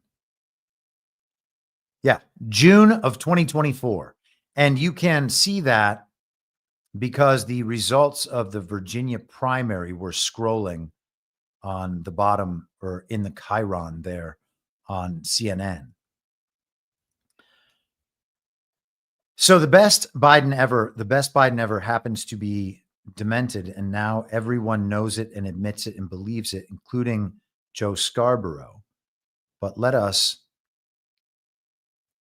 man, I thought I had another. Oh, yes, I do. Okay. We're going to hear again from Scarborough later on. Jack Posobiec popped this up on Truth Social yesterday, and I had to then, of course, ask him, hey, buddy, what in the world are you thinking? Why are you pretending all of this is new news? He said, where are we? Here we are. I will ask this again. Was Ketanji Brown Jackson a legally nominated Supreme Court justice if the person who appointed her lacked capacity? And I noted to Posobiec, I was saying this in 2022, elections are fake. Joe Biden was never president. The entire thing is a clown show. The federal government is illegitimate. And I think it's worth prodding these sorts of people to tell the truth. And again, it's worth noting that the same people who say that we're anti-Q, same people playing Match Online, always, if you respond to these sorts of people out there, the kind of Republican, MAGA, Con Inc. influencer set, and Poso might be fine. I have mixed feelings about him. And I think that he is generally good because he's talked about how the election was stolen the entire time. So that's why I kind of give him a pass. But if we're prodding these people to tell the truth and saying, hey, you're not telling us the whole truth, that's something that we as the people should be doing. We shouldn't be worried that we're going to somehow diminish these people on our side, because the truth is that a lot of Republican influencers and MAGA influencers and Con Inc. influencers aren't on our side. They're just trying to make money online because they like being on Twitter as a job. Okay, that's what they're trying to do. And they do that often because they're paid by Charlie Kirk or maybe downstream of the Daily Wire and Ben Shapiro. We're talking about organizations that process $100 million a year, way more, at least in the Daily Wire, because the hosts are getting paid so much. They're getting all of that money, and they set up these downstream activities and influence networks, and they coordinate and work together. And that's where the messaging comes from. Okay. So the least we can do is tell them to tell the truth rather than protecting them while they lie. And it's incredible that people are still hooked in to the habit of protecting them while they lie. Let's continue here. So Ketanji Brown Jackson, though, back to Posobiec's point, of course she's not legitimate. Of course what she does in the Supreme Court doesn't matter. And we're going to have to roll out each of these stages gradually, I guess. I think that that's what we can take from Poso's comment, because Poso is somewhere in the Bannon orbit generally in terms of how he's spinning out narrative operations. And so people are beginning to come to terms with the fact that Joe Biden's entire presidency can be overridden due to his illegitimacy, due to the dementia, due to the autopen. And then we need to begin understanding the knock-on effects, which are such as, I don't know if that makes, I like to be in only good sentences. I don't like to be editing my sentences as I speak them. And usually I'm okay. But sometimes it all goes haywire. Anyhow, we're going to begin seeing that these elements of his fake presidency are not legitimate. And so then we need to begin a new unwinding stage as a knock-on effect from that understanding. Oh, Ketanji Brown Jackson is not legitimate either. And therefore, how do we perceive any Supreme Court cases that were brought before her that she was involved in or that she was a critical decision maker in? And hopefully in the future, we will get all of that sorted out. Man, I'm behind schedule. It's my tangents and rants. Well, another Let's just go through a minute of this compilation just to see that it wasn't only Jake Tapper. And I'm not going to linger Does on the this president have the stamina, physically and mentally, do you think, to continue on even after 2024? Don, you're asking me this question. Oh my gosh, he's the president of the United States. You know, I can't even keep up with him. The most difficult part about a meeting with President Biden is preparing for it, because he is sharp, intensely probing, and detail-oriented and focused. I can testify because I've been working very closely with this president for the past 2 years. I've been knowing him for 30 years. And I'm telling you, this guy's tough. He's smart. He's on his game. Joe Biden has vision. He has knowledge. He has a strategic thinker. The president is focused. He's detail-oriented. He's always thinking about the big picture. He is engaging. He is capable. He has an incredible record as president. And I'm often with him on foreign trips. He's at the top of his game. So he has a vision. He has knowledge. He has judgment. He has a strategic thinking. I met with the president, I don't know, 5 or 6 weeks ago, but he seemed fine to me. I have complete confidence.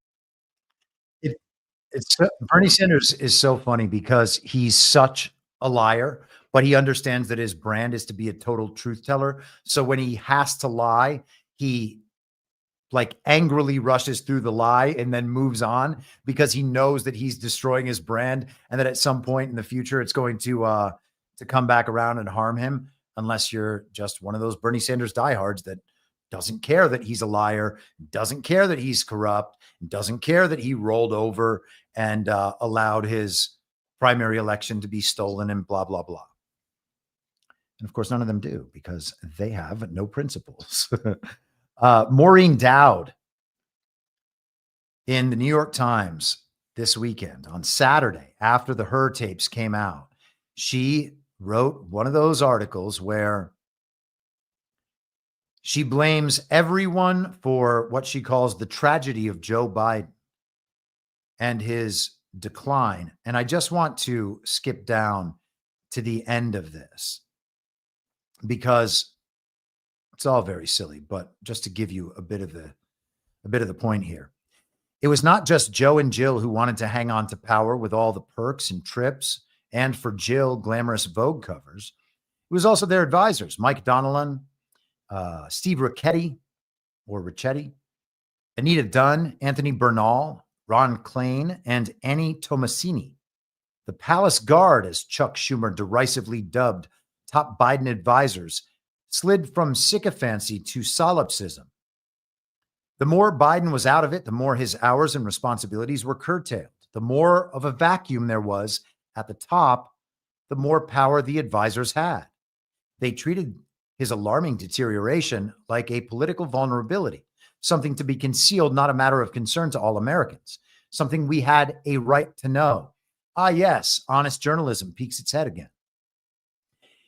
It took the Democrats far too long to acknowledge and push back against what Americans could see with their own eyes. Democratic poobahs and lawmakers were silent when they should have been screaming.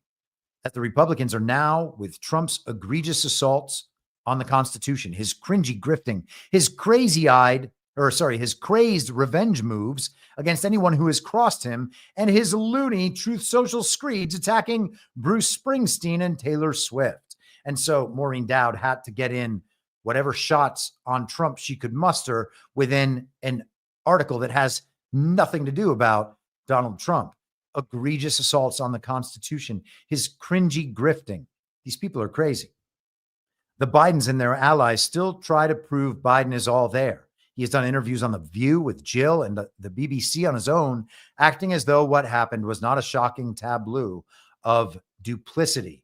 And again, it is a very typical sort of regime mea culpa, where they take responsibility for not getting it right, but then let you know that it was someone else's fault.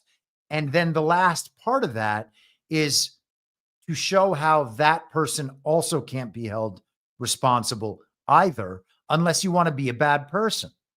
So mistakes were made, but not by me.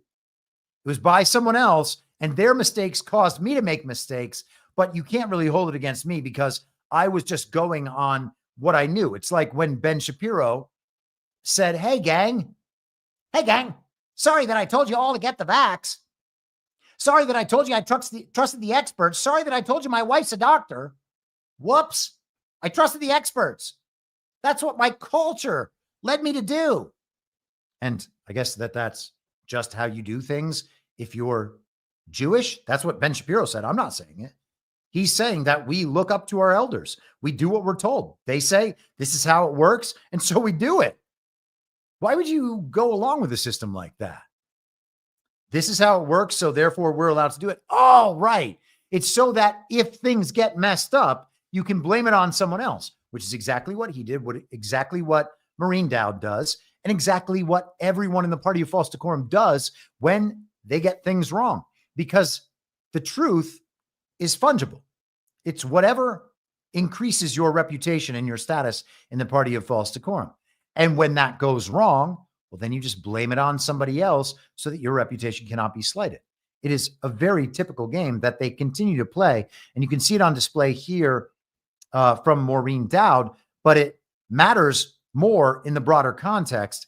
And I was going to go through Trump's post about Bruce Springsteen today, talking about, actually, let's just do this quick because there are two of them and they're interesting. I don't know how much we're going to see of this in the future, but it seems like there's something new forming here. How much did Kamala Harris pay Bruce Springsteen for his poor performance during her campaign for president? And this is from this morning on Truth Social, or late last night, I should say. Why did he accept that money if he is such a fan of hers? Isn't that a major and illegal campaign contribution? What about Beyonce? And how much went to Oprah and Bono? I'm going to call for a major investigation into this matter. Candidates aren't allowed to pay for endorsements, which is what Kamala did under the guise of paying for entertainment. In addition, this was a very expensive and desperate effort to artificially build up her sparse crowds. It's not legal. For these unpatriotic entertainers, this was just a corrupt and unlawful way to capitalize on a broken system. Thank you for your attention to this matter. And he wasn't done there. He went on with a similar claim about Beyonce. According to news reports, Beyonce was paid $11 million to walk onto a stage, quickly endorse Kamala, and walk off to loud booing for having never performed. Not even one song. Remember, the Democrats and Kamala illegally paid her millions of dollars for doing nothing other than giving Kamala a full-throated endorsement. This is an illegal election scam at the highest level. It is an illegal campaign contribution. Bruce Springsteen, Oprah, Bono, and perhaps many others have a lot of explaining to do. And so that will be very interesting. And it's very much in line with what he's going after CBS for. Now, you can flip it around. Why didn't Kamala perform? Why didn't Beyonce perform for the Kamala event? Everybody in that building, there was something like 30,000 people there, were there to see Beyonce perform, not to see Kamala talk and give her 16-minute speech over again. But she didn't perform. She only did the thing that would make it an illegal campaign operation. And now Trump is pressing the case on that. So we'll see at the end how that all turns out. But a very interesting new path being opened into what constitutes illegal campaign contributions, illegal campaign influence and activity, and gifts to the campaign. You can't pay for endorsements. If Beyonce got paid $11 million to come out and endorse without performing, what did she get paid for if not the endorsement? And of course, the entire event was designed to make it look like Kamala actually had people supporting her, which of course she didn't.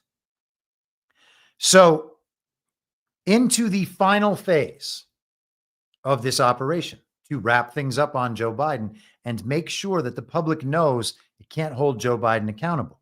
Now, I would never wish cancer on anyone, and I certainly wouldn't wish cancer on the fake president, Joe Biden. But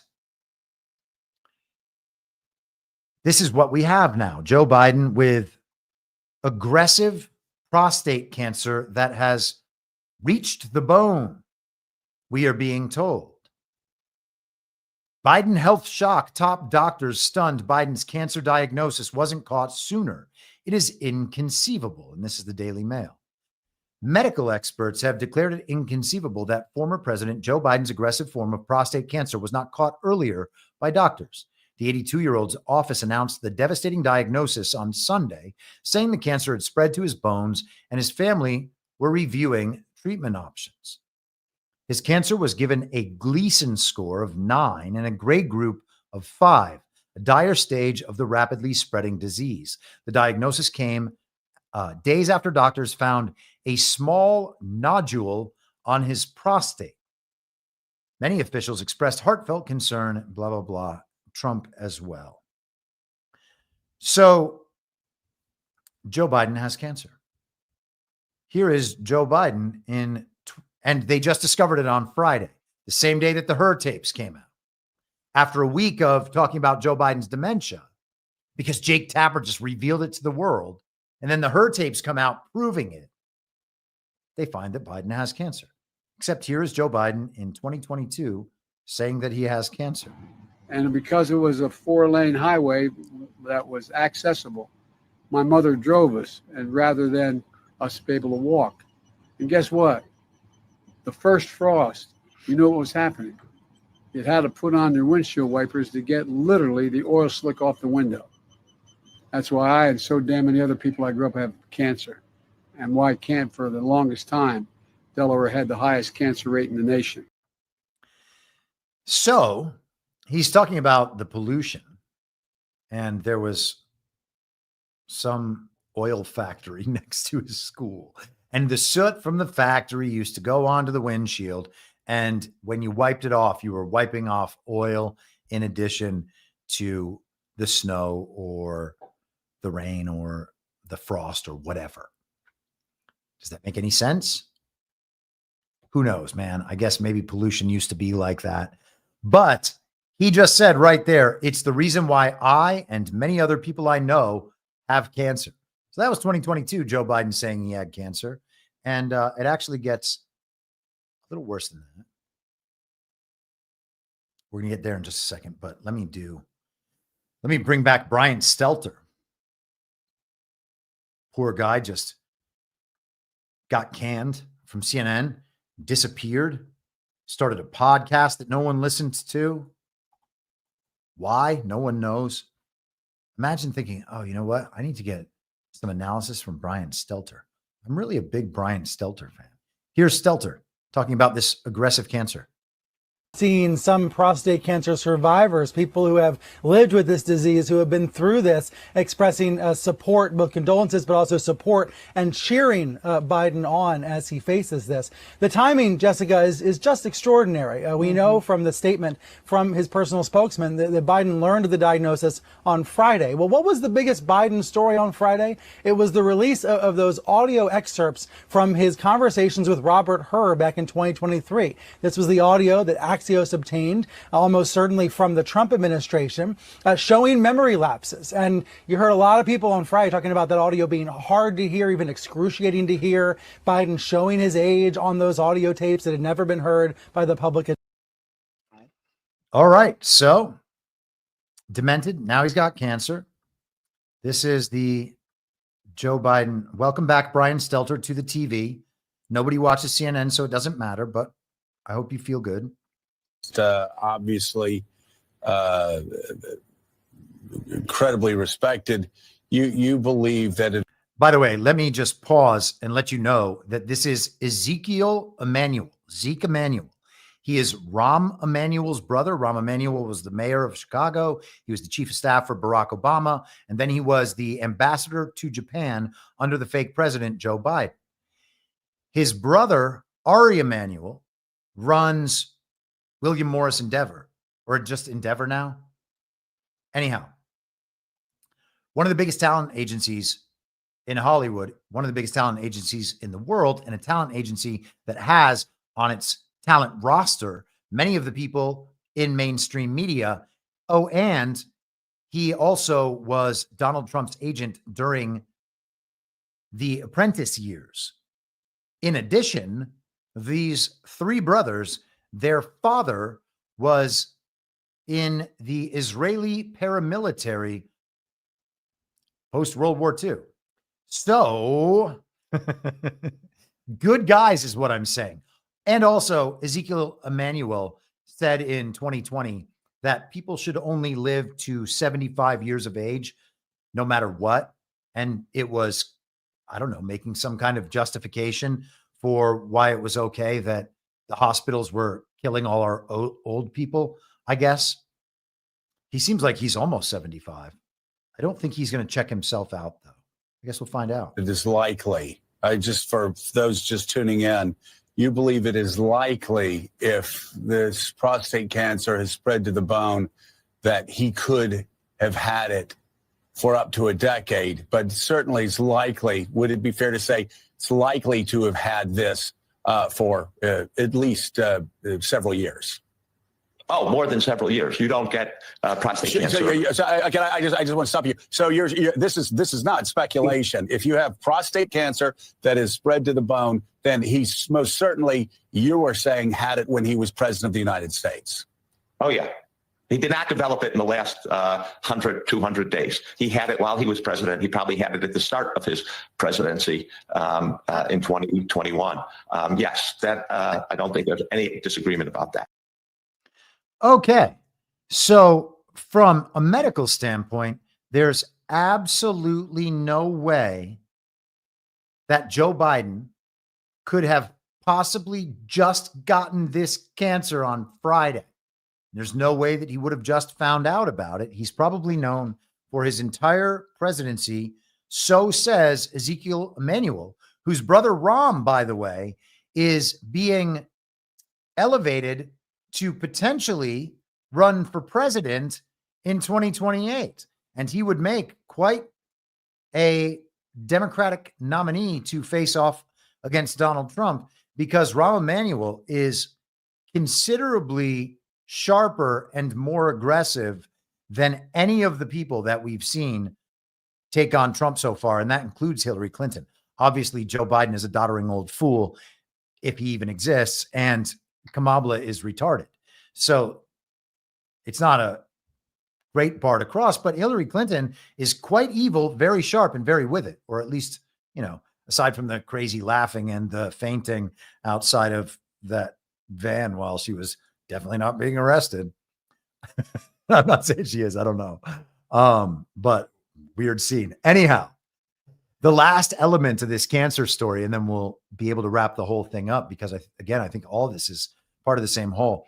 This is Joe Biden in a State of the Union speech while he was fake president, talking about the cancer moonshot. And we actually heard Joe Biden mention the cancer moonshot in the audio of the Hur tapes as well. Let's end cancer as we know it. This is personal.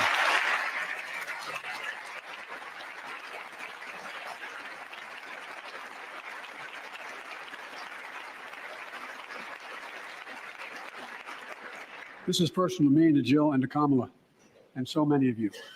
So many of you have lost someone you love. Husband, wife, son, daughter, mom, dad. Cancer is the number 2 cause of death in America, second only to heart disease. Last month, I announced the plan to supercharge the cancer moonshot that President Obama asked me to lead 6 years ago. Our goal is to cut cancer death rates by at least 50% over the next 25 years. I think we can do better than that. So the cancer moonshot, Obama started it, but it's Biden who's the face of it. So wrapping all this up, we have Joe Biden going out on The View. They're presenting him to the public. Look, Joe Biden's still here. He's doing just fine. Yes, he flubs his words, but he was doing that when he was a younger man. It's not a sign of his mental incapacitation. It's just that he was a stutterer as a kid, and he's not always the most cleanly spoken fellow. Okay? That's the presentation we got for years. They're reiterating that so that it's fresh in our memories. Then at the same time, Jake Tapper comes out and puts out a book letting us know that Joe Biden was actually demented the whole time. The entire American public already knew that because we have eyes and ears and we can watch how he operates. But a lot of people denied it. A lot of people lied about it. A lot of people covered it up, most particularly the media. But they don't want to take responsibility. So again, mistakes were made, but not by me. Therefore, they were made by the Biden administration and the Democrats around him that couldn't admit that Biden's condition had deteriorated, as if it wasn't that way the entire time during the 2020 campaign, when we saw him literally reading off a computer screen for his answers, being given the questions in advance, maybe just having words typed into a monitor while he was watching so that he could say those words in response to a question. The questions, of course, already being scripted. And we were shown all that. We were able to see all that. Okay. So we have that. Then we have the Hur tapes. He's definitely demented. Then we have another wave of the mistakes were made, but not by me. They hid this cancer from, or they hid this dementia from us. And then once everybody knows Joe Biden is a bad guy, he can't get credit for anything. He wasn't even really running his presidency. Then we're told Joe Biden actually has really aggressive cancer and he could die at any moment. Now, when will that moment be? I guess we don't ultimately know. Could have already happened because we're just in that sort of world. Unfortunately, it would be nice if it wasn't that way, but can they just create a Joe Biden and do videos of Joe Biden and put him on a television show like The View? Yeah, of course they can do that. AI could do that. Of course they can do that. Okay. I'm not saying that's what's happening. We talked about the clones. We talked about all these things numerous times. I'm not saying that's what's happening. I'm just saying it can happen. Okay. And so to suggest that it can't happen and that definitely all of this is real, I don't buy into that. Okay. Mistakes were made, but not by me. Media is saying mistakes were by the Democrats. They want to get rid of all their responsibility. And now the situation happens where no one can hold Biden accountable because he's already dying from cancer. When will that be? We don't know. But I would suggest that it would be June 6th, 7th, or 8th. That's my guess. Okay. I'm just guessing. I don't wish ill on the man. I would like to see him live to see the entire regime around him collapse. I would love for that to happen. Okay. I think Joe Biden's an evil man and deserves to be cognizant and alive while he's held accountable. Okay. This seems like an easy way out. And I don't mean easy way out that there's no suffering, but I mean, if he was just on TV last week, then he's doing relatively okay as far as his level of suffering is concerned. I don't wish any ill on the man, but I would suspect it'll be around then, because that would be the moment. And sorry if if the feed just dropped again. I don't know what's happening with my internet, but because that would be the moment that they would be able to dominate a media cycle in the lead up to the Trump birthday and military parade and the rest of it. It's Trump's birthday. It's America's birthday, military parade. So you would think a week before that, let's cover it up with a state funeral. We're going to focus everything on the state funeral. We're going to ignore these other things going on, or we're going to capture all these images for the future where, fake news is future history. So they can present it as the military parade and the state funeral. But in the future, what we're going to hear is this parade was happening on the same weekend or same week as Joe Biden's state funeral, as though the entire country and the military and everything is coming out in remembrance of this great man who also, by the way, cured cancer, because that's what we're going to get to. So Joe Biden, terrible president, but he cured cancer, just not in time to save himself. Too bad, so sad. And then we have the perfect narrative operation and the wrap up for the entire thing. Now, in the fall, I think it was late October of 2020 when I first suggested this. And you could go back and listen to the old episodes and find it eventually during 2020. So I have no qualms about saying this. I don't know exactly when it was, but some point after the release of the story about Hunter Biden's laptop, I wondered aloud on this podcast why Joe Biden would be chosen for this role, because the system's obviously controlled and fake. And Joe Biden is obviously demented, not up to the task of being president, not getting elected in any real sense. Oh, and there's now this massive proof of his corruption via his son's corruption.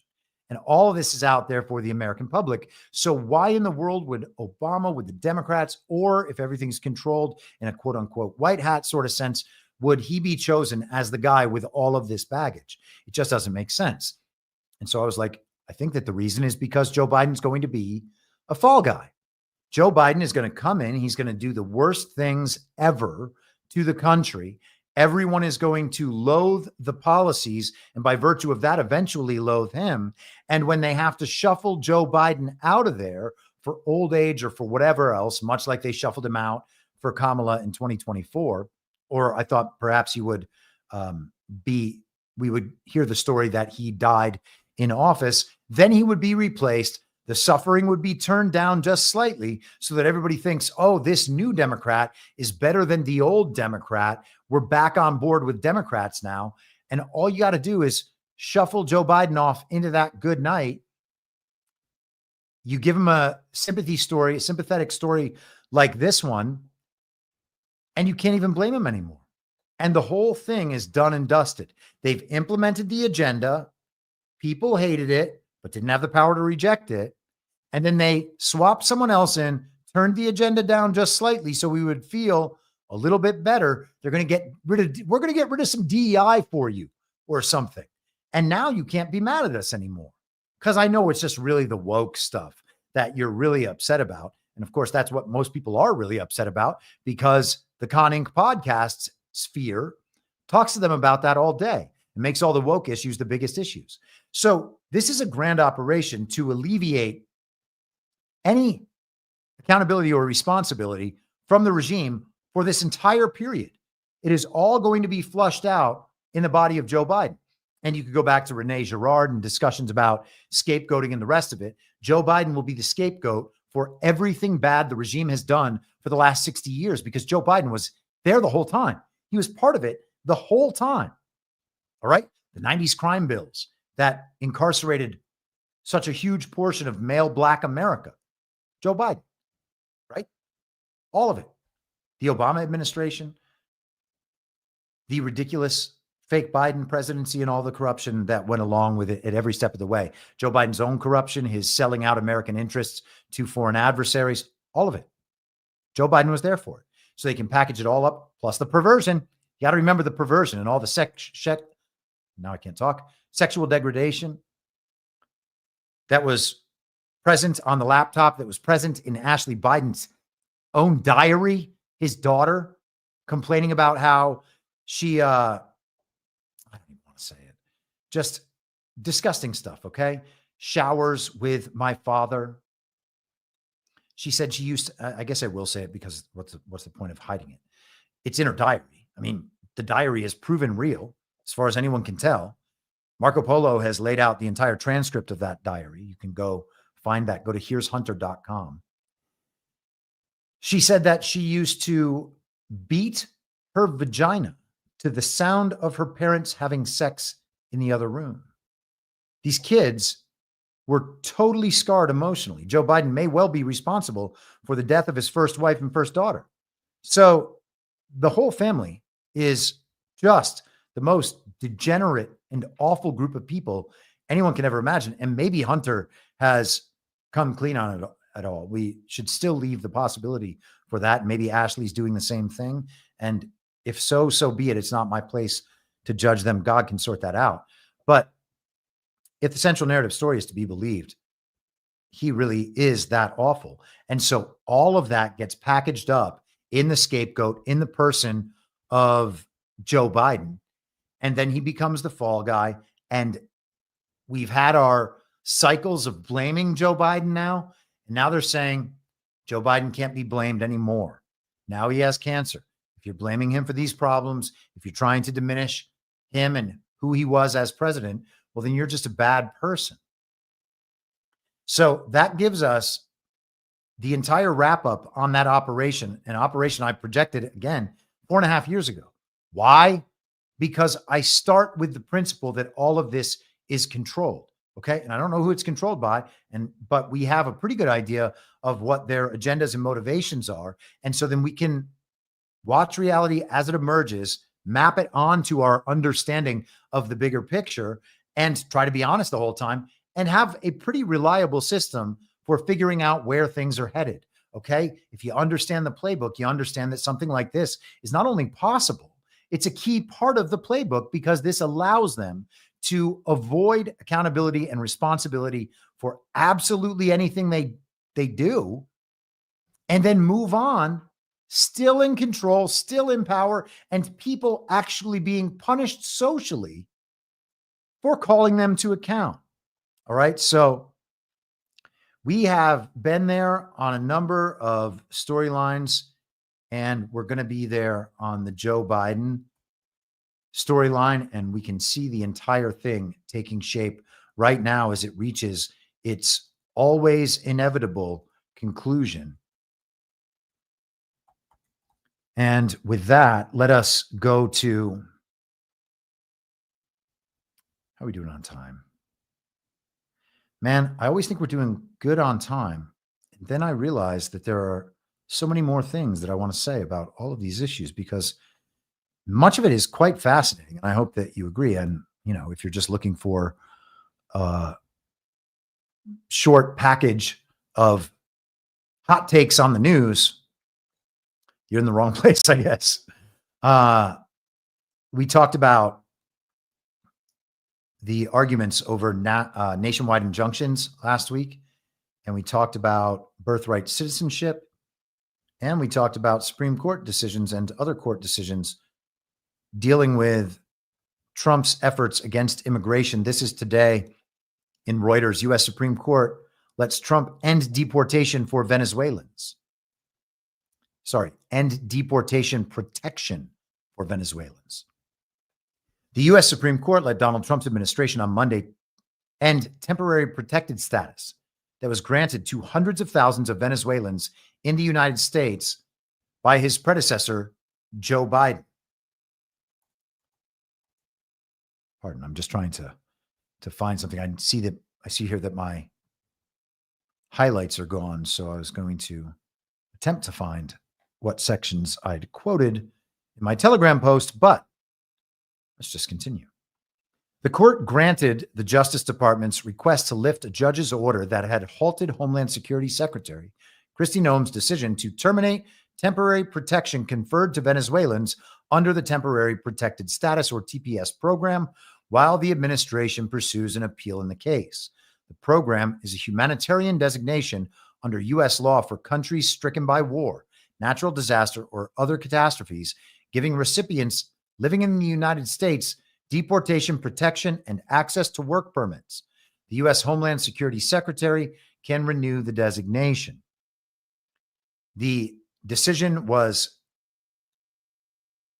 unsigned, as many of these emergency request decisions are, and Ketanji Brown Jackson chose to publicly dissent. The court left open the door to challenges by migrants if the Trump administration tries to cancel work permits or other TPS-related documents that were issued to expire in October 2026, the end of the TPS period extended by Biden. So just before the fake president left his fake office, Joe Biden extended deportation protections for Venezuelans for nearly 3 years.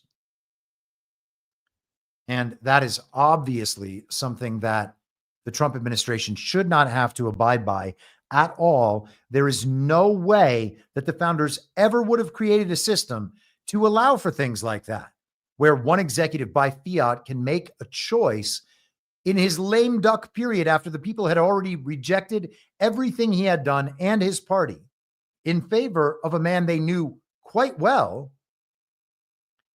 And that man's hands would then be bound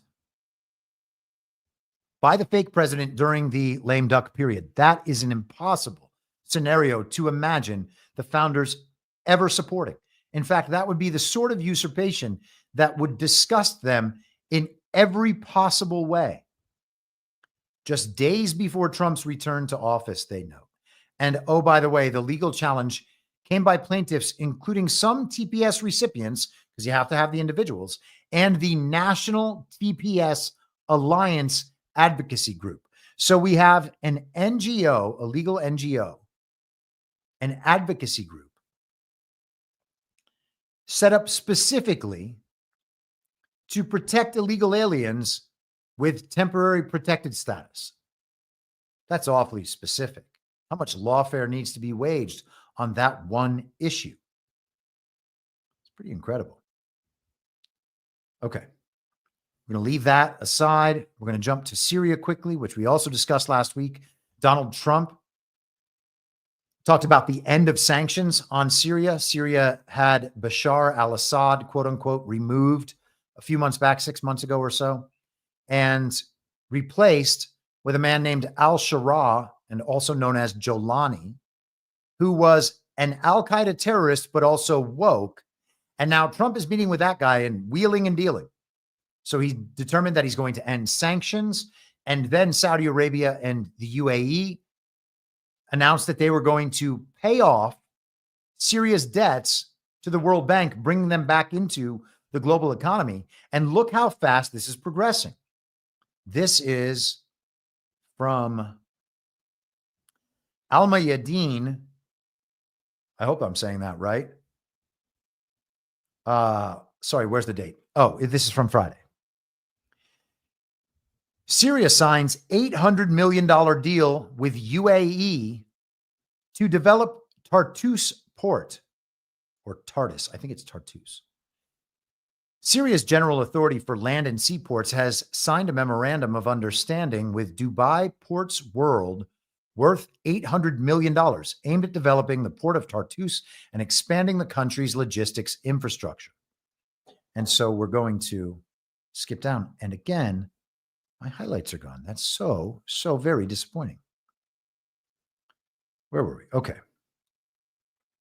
Beyond Tartus, the agreement outlines ambitious plans to develop industrial zones, free trade areas, dry ports, and freight transit hubs in key strategic locations across Syria. Both parties reaffirmed their commitment to advancing economic growth and streamlining trade and transport logistics. So, did Syria just find out that Donald Trump was going to ease sanctions, and now they're just immediately making all of these deals? The likelihood of that, to me, seems like it's near zero. And so what we're talking about then, alternatively, is a situation that's been set up for quite a while that we nonetheless just found out about. So how much more of this situation could have been set up some time ago? And I would suggest that it's probably a lot of it. And I also think that Syria is probably going to cede at least some territory to Israel at some point as this thing is all being hashed out. But let's continue. According to the General Authority, the memorandum aligns with the Syrian government's broader vision to modernize the transportation sector and open new channels for foreign investment.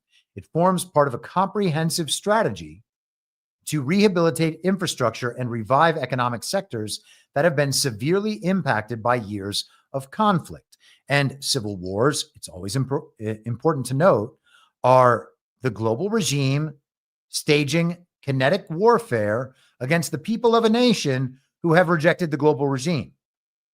And if they want to move off the global regime's currency, their fiat currency, that whole system, you're going to see some warfare waged against the people of your country that are not in alignment with the regime.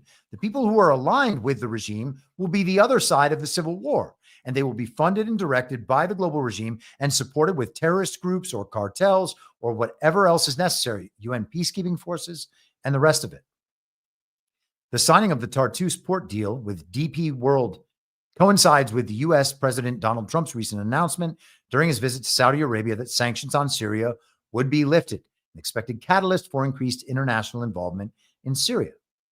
It is worth noting that Syria's transitional government has taken a decisive step to reduce Russian influence by canceling a long-standing contract with a Russian company managing the Tartus port.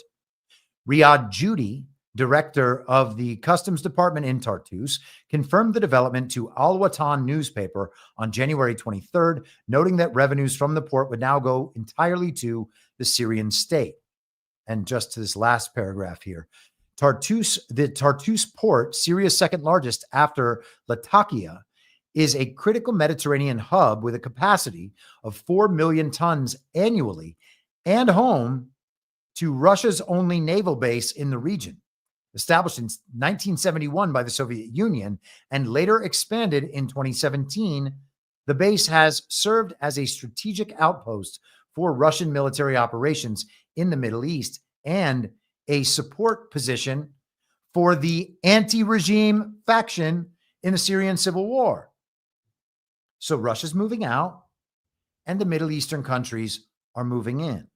And that sounds a whole lot like the idea of regions of responsibility, where these sovereign nationalist nations, the powers in the region, are taking a responsibility for these destabilized states that were destabilized by the global regime, and incorporating them into the economy so that they have the resources and the backup to be fortified against a re-infiltration from the global regime. And I think that that's what we see right here. And I would suggest that that framing is something that we see pretty commonly, including in the countries in Africa that have had the support of Russia and of China. And so Russia is saying, okay, well, mission accomplished in this situation. We've got Bashar al-Assad for now. Remember, Assad escaped to Russia in the overthrow of his regime. And I would expect that Assad will eventually go back, but Russia's moving out, giving the country back to the Syrians and to its regional partners. That's a big deal. Okay, now to foreign elections, and maybe we'll get through this quickly. I'll do what I can to keep things moving along, checking the chat, checking you out over on Substack and on YouTube as well. Thank you guys all for tuning into the show on this here Monday afternoon. But let us continue our march forward. We talked about the Polish election last week, and they had that election yesterday. And this is The Economist, again, one of the elite mouthpieces of the global regime's propaganda apparatus. The liberal favorite stumbles in Poland's presidential election. Oh man, all my highlights gone. I'm really disappointed in my highlight thing. Although, you know, free internet browser extensions cannot be depended upon as much as we might like. Okay. We're good here. We're good here. It was no surprise that Rafal Trzaskowski, how did I decide to say it the other day? Trzaskowski, whatever. The liberal mayor of Warsaw finished ahead of Karol Nawrocki, the candidate backed by the main hard right opposition party, in the first round of the country's presidential elections on May 18th. The surprise was that the margin was so tight. Mr. Trzaskowski, took 30.8% of the vote compared to 29.1% for Mr. Nawrocki, according to exit polls. Polls beforehand had put Mr. I'm going to say it different every time, Trzaskowski much farther ahead. For Mr. T is what I'm going to call him from here on out. For the government of Prime Minister Donald Tusk, which is counting on the Warsaw mayor's victory to push through its stalled agenda, and that being the global regime's agenda, the result is a worrying sign. Since neither man topped the 50% needed to win outright, Mr. T, the deputy head of Mr. Tusk's centrist civic platform, and of course, they're described as centrist there because they can't be described as far left, or else it would be impossible for them to win. The regime doesn't care which branding they have to operate under. The regime is just as happy to operate under Republican as Democrat, the uniparty right and the uniparty left. It doesn't matter what the branding is, and the indication of where they are on the political spectrum can't even be counted on, to be honest, but on a real level, it certainly doesn't matter at all. So the head of the civic platform will face Mr. Nawrocki, a historian backed by the Nationalist Law and Justice Party, in a runoff on June 1st. Okay. And so the rest of the candidates were minor candidates. They note that this guy, Braun, a member of the European Parliament, who spreads conspiracy theories about Jews. drew an estimated 6.2%. How could he even get that much while spreading conspiracy theories? What a big jerk. Let's skip down. Mr. Naraki and PIS have sought to make the election into a referendum on Mr. Tusk's government. That will remain their theme in the runoff. 17 months of Mr. Tusk's rule have disappointed most polls. His government, an alliance of free marketeers, conservatives, leftists, and Greens, has been unable to deliver on many of its promises, including a pledge to chip away at Poland's almost complete ban on abortion. So the party, they're framing this party as doing the true work of the Polish people, but Duda being president, Trump's guy Duda being president, that's what's thwarted their ability to pass their agenda, which the people really want, even though the people aren't voting for that agenda, despite this centrist government having free marketeers and conservatives in addition to their leftists and Greens. And again, think about the uniparty here in America. Think about the Republican establishment. Think about the Libertarian Party, right? They would be the Libertarian Party would be the supposed free marketeers, but they believe in free trade so far as it's not free trade. The global system of trade operated from the top down with their controls, not tariffs or leverage manipulations within the markets. This is free market operation, not the regime version. Our Libertarian Party in America suffers under a total inversion within the false reality, as does our Republican establishment. They ostensibly support a bunch of things that they don't actually support at all. In fact, they support the opposite. So the same is true here in Poland, and we can see the manipulations right up front.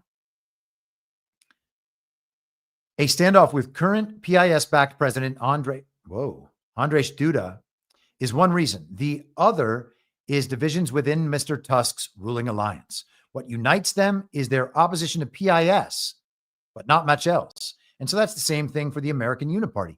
And it is similarly failing because people don't believe it. And now I want to scroll down right here. Okay, so let's hear about their system, because I've talked about their system many times, and now we have it on full display.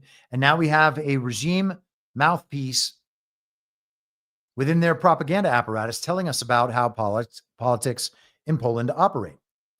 Presidents in Poland have fewer powers than in countries like America and France, but they do matter. They can veto laws, shape foreign policy, and appoint ambassadors. They are also largely in control of the military. Yaroslav Kaczynski, the PIS leader who picked Mr. Nawrocki as his party's candidate, hopes to repeat the feat he pulled off a decade ago when he anointed Mr. Duda, a relative unknown, to run for the presidency. Mr. Duda pulled off an upset by defeating the Civic Platform incumbent and won a second term in 2020 when he prevailed over Mr. T by a thin margin. Okay, so he's won twice. A decade ago, back during the Trump and Brexit period, and then again in 2020. And knowing that elections are fake everywhere, not just here, why would Mr. Duda have been put in that position? Because despite the regime's efforts and the media's efforts, however powerful they might be in Poland, they still have this as the backstop for anything going terribly wrong. Duda was there to thwart the regime-controlled parliament. And so you have to allow these things to change over time. And we're going to see that dynamic coming up again in just a second. Since Mr. Tusk's coalition came to power, Mr. Duda has vetoed or blocked some 24 bills. Those include crucial reforms to the judiciary, which PIS had packed with political appointees while it was in power from 2015. Between 2015 and 2023, the government has had to shelve a number of other reforms for fear that they too would be struck down. Mr. T's supporters say only a president who sees eye to eye with the government can allow it to push ahead with these overdue measures. So they need to get their guy in as president because they can't get the supermajority that they would need in their parliament to override that veto. And plus, again, they don't control the military. They control military policy from the Ministry of Defense under the parliament. But I'll check this out, but not right now, what the relationship is between Tusk and that defense minister. and how that defense minister was put in his position.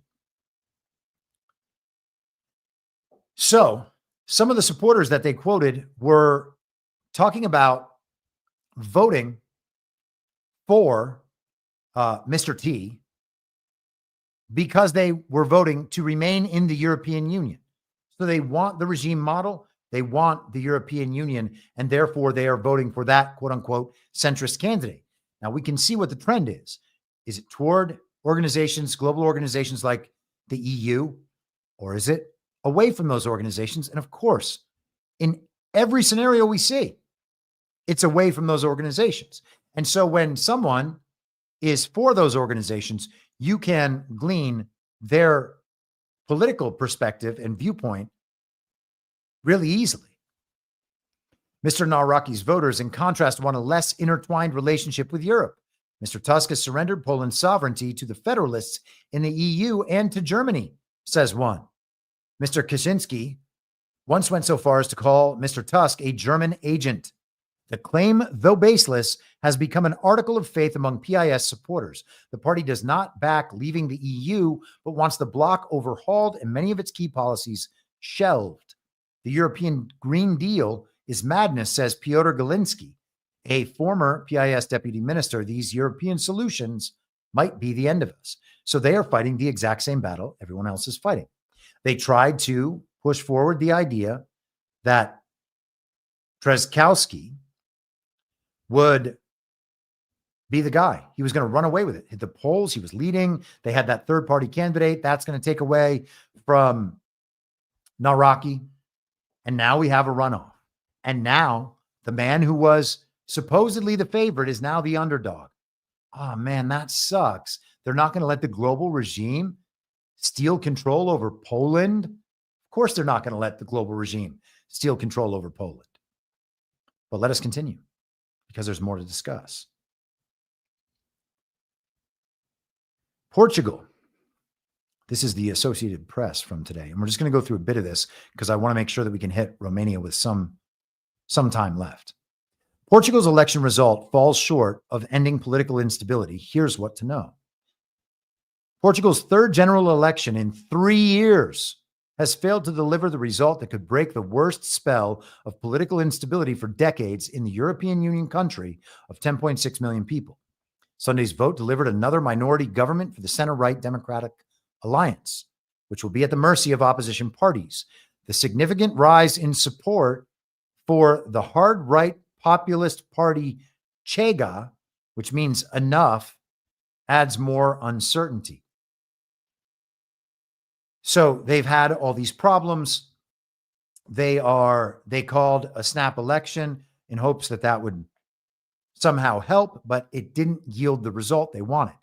Chega competed in its first election just 6 years ago when it won 1 seat and has fed off disaffection with the more moderate traditional parties.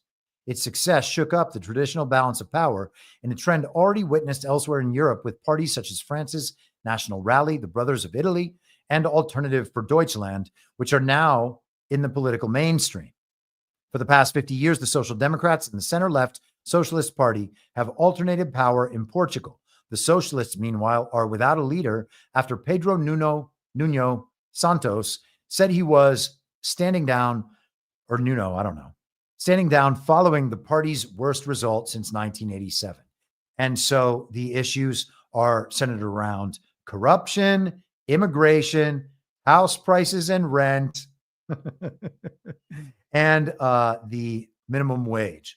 So we're talking about these leftist, predominantly European nations. Poland, I'm not saying Poland's leftist, but the governments put in place by the global regime in all of these countries across Europe are being rejected by the people. And we can see that in the coverage of these stories, knowing that the coverage is parallel to the coverage we get in elections all around the world. And as I mentioned earlier, that was why I spent so much time last year going through all of these global elections and, all of this geopolitics. It's to understand that the same stories in the same playbook with the same fake elections and the same narrative battles are playing out all around the world cyclically, different locations at different times with different details specific to the countries, right? The story is molded and manipulated to conform to the culture and the cultural expectations, but the same story exists everywhere. And so from that, we can try to understand what the sides are, and then understanding that there is no situation right now where any of these countries are moving back toward the top-down system of totalitarian control, the liberal international rules-based order. No one's moving toward that anywhere. Okay? So even when we hear bad election results like we're about to in Romania, it should still be understood that things are only headed in one direction. And then we can, and understanding that they're only headed in that direction, then we understand this phase as temporary, as we understood the Joe Biden phase as temporary, as we understood the Lula phase as temporary. This is not a representative of the country in its actuality, and it's not representative of the global regime's grip on control that they're able to put these people there. In fact, something else is going on, and we have to keep that something else in mind all the time. No matter how the politics or the situations on the ground in these countries might look outwardly or even inwardly to many of their citizens, we are still going to follow the macro trend, because ignoring the macro trend because the TV told us that some bad guy won an election in a small Eastern European country, that would make no sense whatsoever. The macro pattern has proven infallible in more than enough instances, I believe, for that conversation to be over. Okay. So I don't even embrace the other possibility. Elections aren't suddenly real in Romania. Okay. They didn't actually just steal and override everything. That's not something that can happen. All right. So let us continue. All that can happen is narrative battles can be won or lost. And the key thing about Romania is the narrative battle was already won for our side. So then what happens after that? And we know that because Kalin Georgescu already won last year. And then the European Commission and the European Union, I can't remember which body, wiped out his election victory and said that he stole it. So they need to have a new election. And that's what we had yesterday. So let's go to Romania. This is the New York Times. And of course, that also does not have my highlights. Could anything be more annoying than that? Probably not. We're almost there, though, I promise.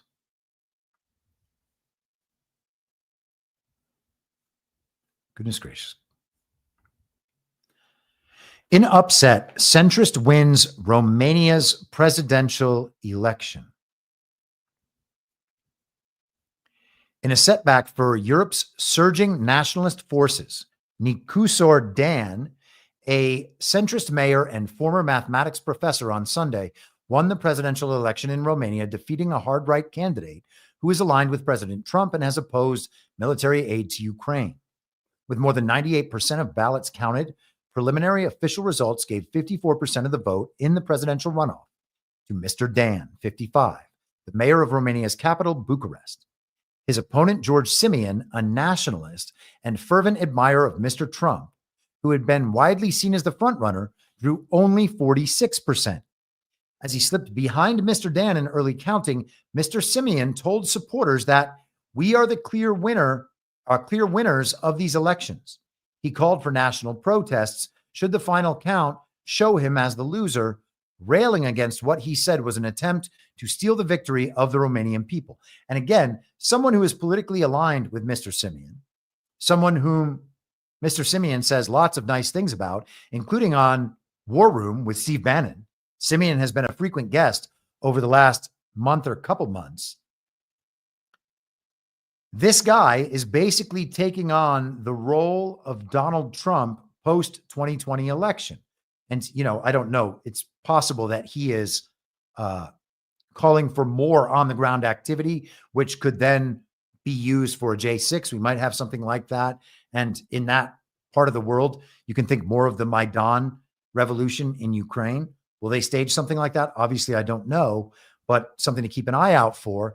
And when we see it, we can know, oh, They're just totally paralleling the same playbook that we saw here in 2020. We know what's going to happen next.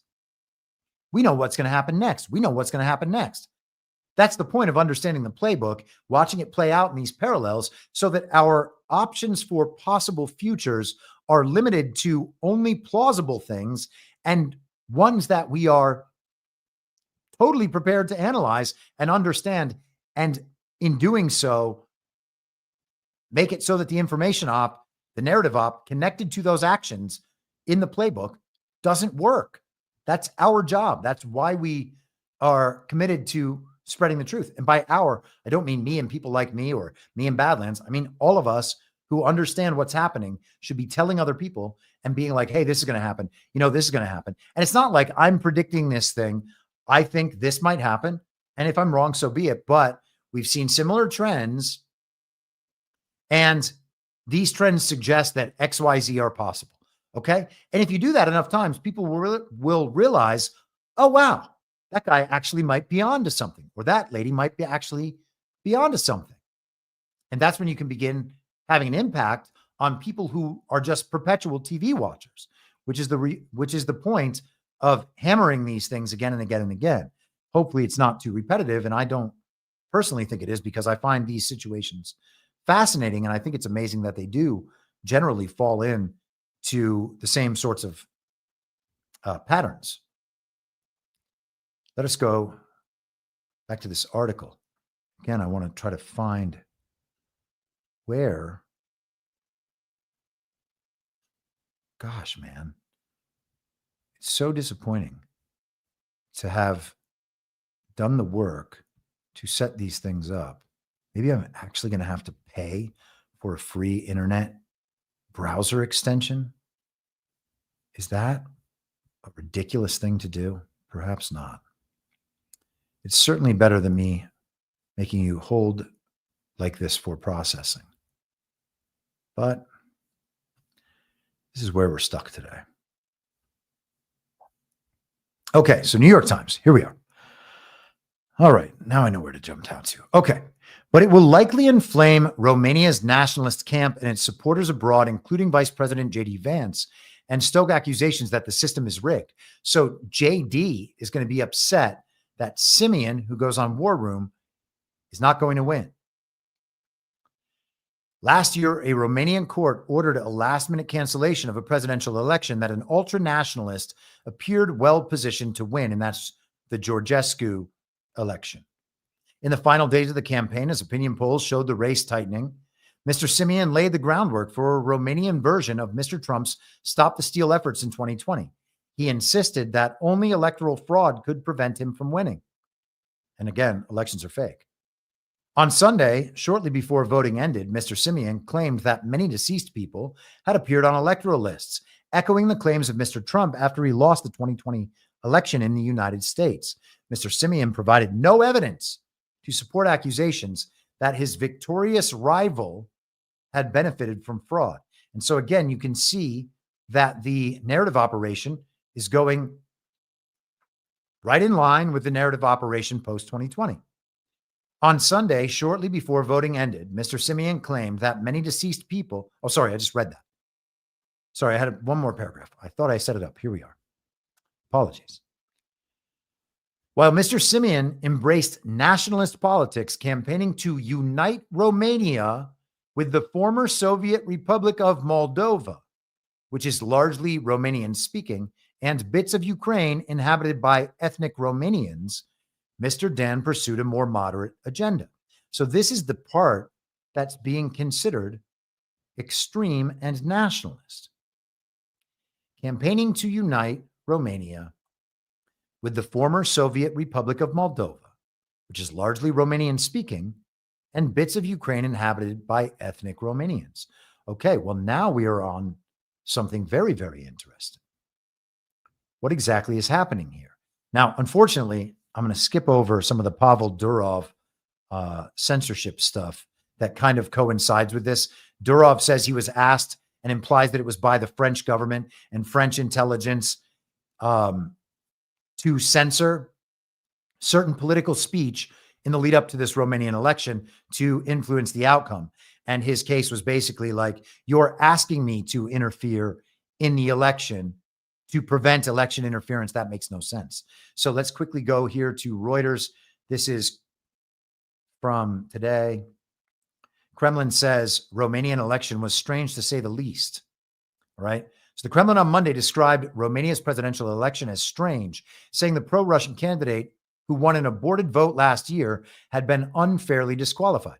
So Russia says the election's strange. We know elections are fake. We can accept at face value that Russia is correct that the election is strange, aka it's fake. Also, Georgescu, pro-Russian, hugely important. Pro-European centrist Nicus Ordan defeated a hard-right nationalist rival in Sunday's election, a rerun of the 2024 vote when frontrunner Călin Georgescu was disqualified over what Roman authorities said was an undeclared Russian influence campaign on his behalf. Just like Trump, Trump was the Manchurian candidate, they said, under Russian control. The elections were strange to say the least, Kremlin spokesman Dmitry Peskov said. We know the story of the candidate who had the best chance of winning. Without bothering to find any justification, he was simply forcibly removed from the race. Russia has previously denied any role in Georgescu's campaign and accused Romanian authorities of barring him for political reasons. Okay? So we know he's the pro-Russian guy. Now, with that in mind, and what we just heard a minute ago, let us go to this, unfortunately, not English video. I'm going to put it up on the screen and I'm going to read the subtitles here. Okay. So this is Lord Bibo over on X. Moldovan politician Victoria Fortune announced her intention to annex the big parts of the Odessa region for Moldova in order to gain access to the sea. Actually, maybe I'll just leave it with Bibo's summary of this video in the interest of time. I believe, post that in the info stream on Telegram, or you can find it on Lord Bibo's Twitter page, May 19th, 9:28 in the morning. So Moldova wants to annex Odessa, the Odessa region. That's Ukraine. And then, of course, Transnistria is the region that runs along the eastern part of Moldova. And we're going to take a look on this, at this in just a second. In fact, let's do a few minutes of this video. I think I can finish this all in the next 15 minutes. So let's shoot for that. I do want to share this video. I think it's really interesting. And I would encourage everyone to go on YouTube, search for Could Moldova Retake Transnistria by Professor James Kerr Lindsay, K-E-R Lindsay with an A. Here we are. Settlement of the dispute for over 30 years, this has failed to produce a breakthrough. But with Russia now tied up in Ukraine, some have suggested that now might indeed be the best moment to retake the territory by force. The Republic of Moldova is in Eastern Europe. A landlocked country, it borders Ukraine to the north, east and south, and Romania lies to its west. In total, it's around 34,000 square kilometers, or approximately 13,000 square miles. Its population currently stands at around 2.6 million. While Romanian-speaking Moldovans comprise most of the country's inhabitants, around 7% of the population are Ukrainians and 4% are ethnic Russians. Transnistria lies along Moldova's eastern edge on the border with Ukraine. A thin strip of territory, it's about 200 kilometers long and a little over 2 kilometers wide at its narrowest point. Altogether, it amounts to around 4,200 square kilometers or 1,600 square miles, or around 10% of Moldova's territory. According to Transnistria's last census carried out in 2015, the population was around 475,000. The two largest groups are Russians and Moldovans, each at around 30%, and Ukrainians, who comprise roughly a quarter of Transnistria's inhabitants. Moldova first emerged in the Middle Ages as the Principality of Moldavia, a vassal state of the Ottoman Empire. However, following the Russo-Turkish War at the start of the 19th century, the Principality's eastern provinces, known as Bessarabia, were given over to Moscow. Although the Kingdom of Romania, which emerged following the union of Moldavia and Wallachia in the late 19th century, claimed control of Bessarabia, the area remained under Russian imperial rule.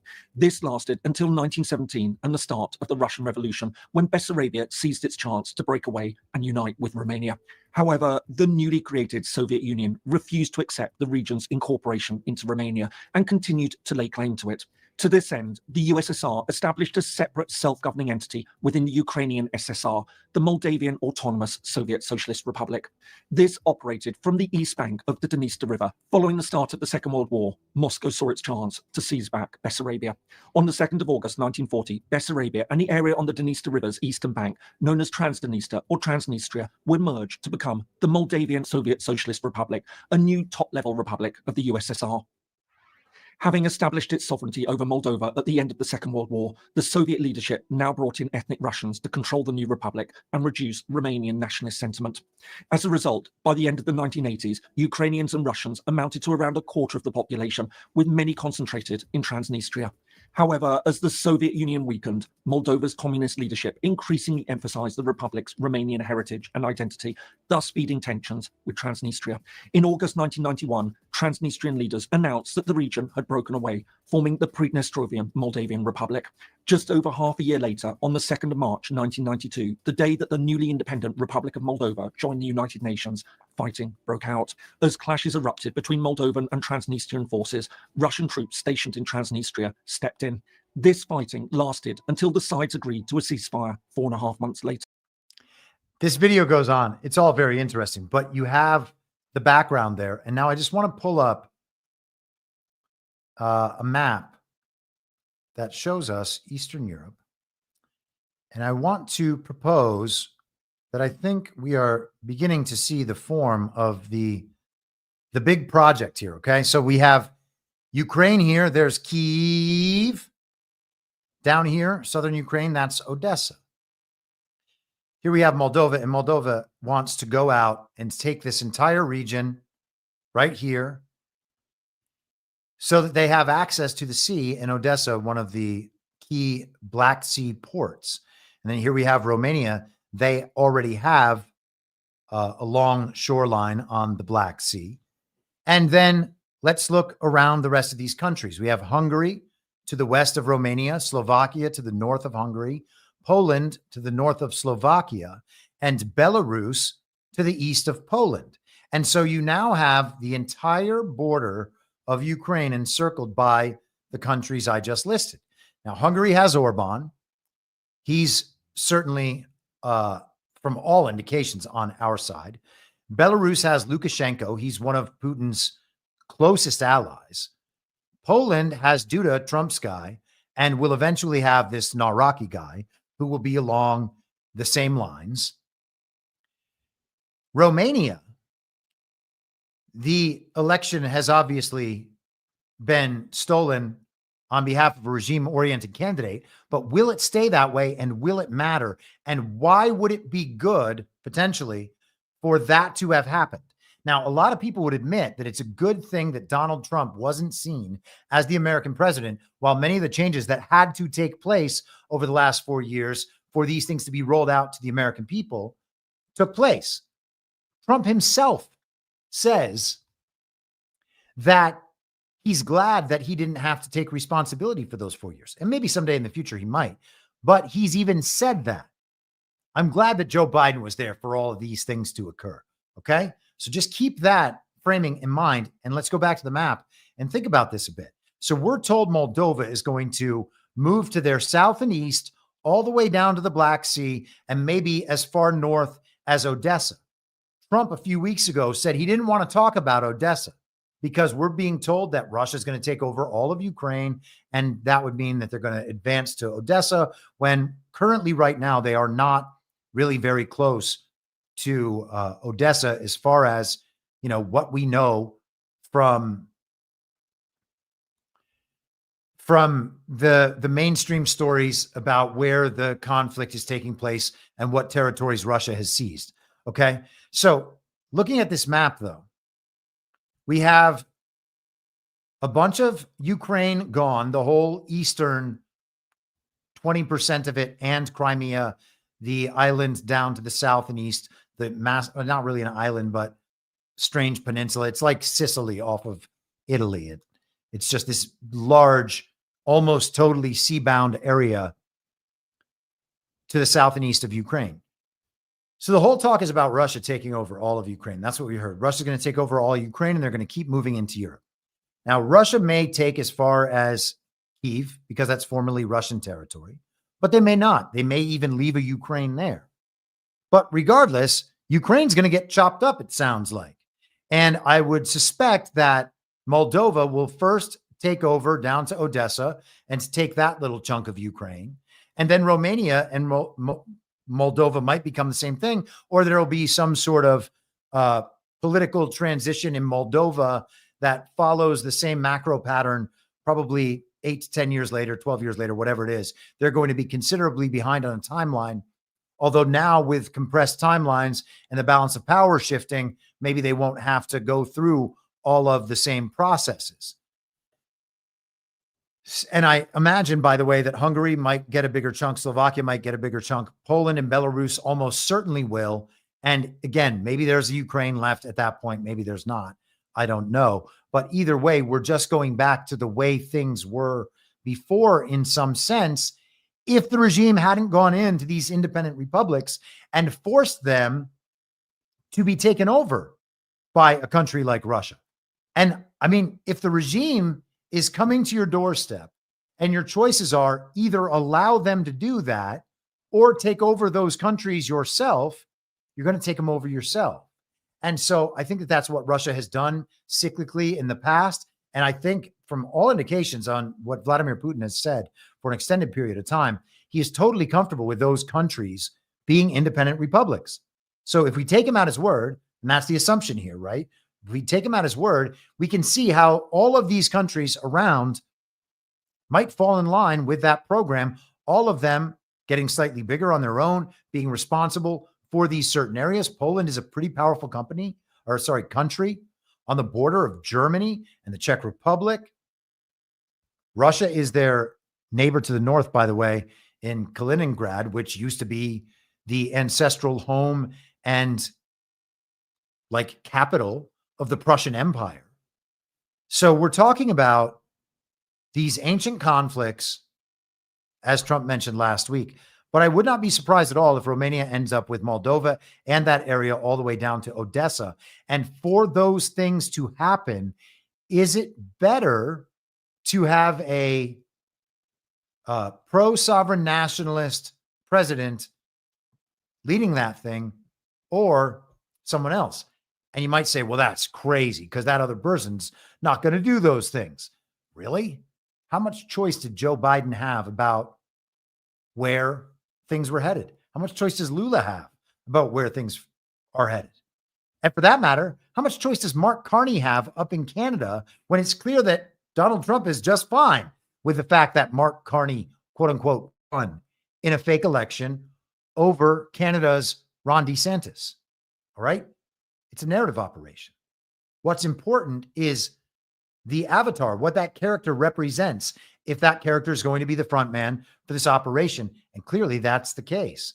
As far as I'm concerned, that is obviously the case here in Eastern Europe. And let's just, for another visual cue, for those of you watching rather than listening, here is the Commonwealth of Independent States.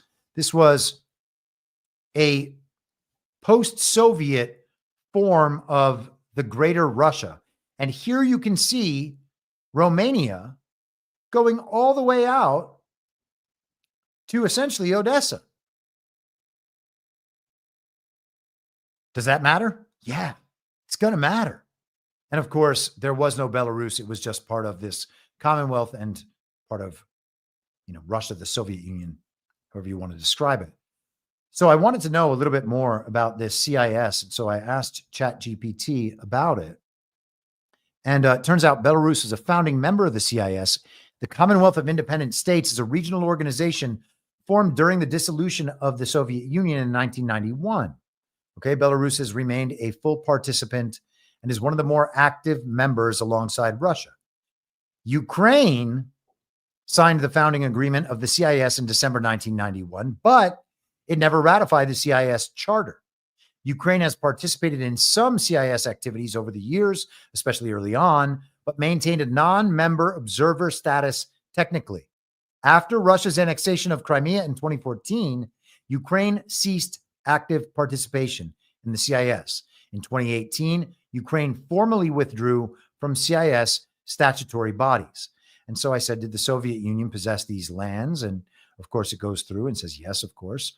Post-1991, they became independent states, and Russia did not retain sovereignty over them, but sought to mainly influence through structures like the CIS. And so that is probably one of the more ideal situations as we watch these things evolve.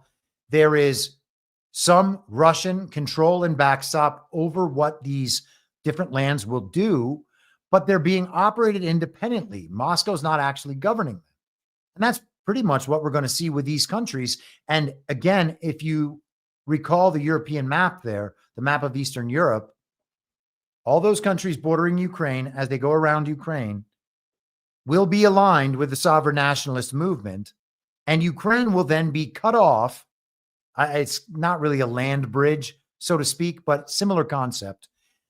They'll be cut off from the rest of Europe and that influence, with these other more established states being the barrier countries.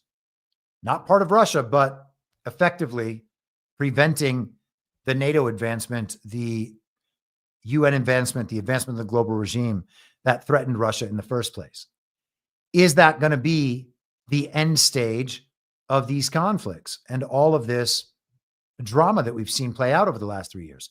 I would suggest to you, yeah, that's the end stage. Okay, you can see it coming into being. You can see the same thing happening in other parts of the world. Again, it's the same situation I describe in Israel with Palestine, and Israel probably taking little chunks out of Jordan and Syria. All these things are negotiated. Okay, they're not won in wars, they're negotiated, and they've been negotiated, and they've been in place for a long time. And I think when you see the Syrian sanctions going off and immediately all these new deals come in, we can understand that these things have been in place for a long time. All right. The big project is what matters. The macro pattern is what matters. And so let's finish off with Putin today on his phone call with Donald Trump. Man, let me get I thought I had this video downloaded. We can get, here we are. Okay, so this is the full video. Obviously, Putin is speaking Russian the whole time. I'm going to speed this up and hope to successfully read along with it. I think that that's my best bet, because I think it's important to communicate his message accurately to what he actually said rather than summarizing. But obviously, there's a bit of a problem with the fact that he's not speaking English. So let's give this a try, and hopefully the volume will be acceptable.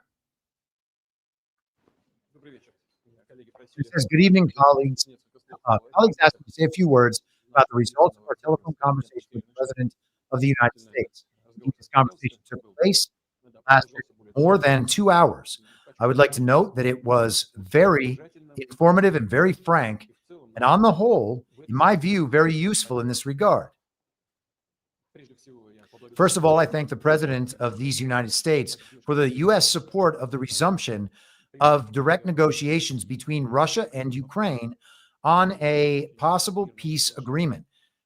Regarding the resumption of negotiations, which were interrupted by the Ukrainian side, as you know, back in 2022, the President of the United States has put forward his position on the cessation of hostilities, the ceasefire. And for his part, he also noted that Russia is also in favor of a peaceful settlement of the Ukrainian crisis. We must simply determine the most effective ways of moving toward peace. We have reached an agreement with the President of the United States that Russia will offer and is ready to work with the Ukrainian side on a memorandum on a possible future peace treaty with the definition of a number of positions, such as, for example, principles of settlement, timelines for a possible peace agreement, and so on, including and perhaps a ceasefire for a certain period of time if appropriate agreements are reached.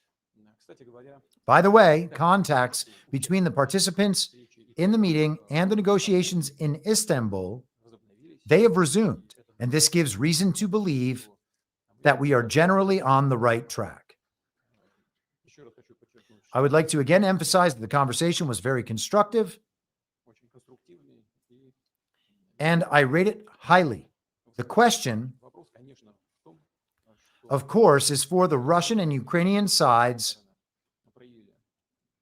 to show maximum desire for peace and to find those compromises that would suit all sides. At this, I want to note that Russia's position is clear in general. The main thing for us is to eliminate the root cause of this crisis.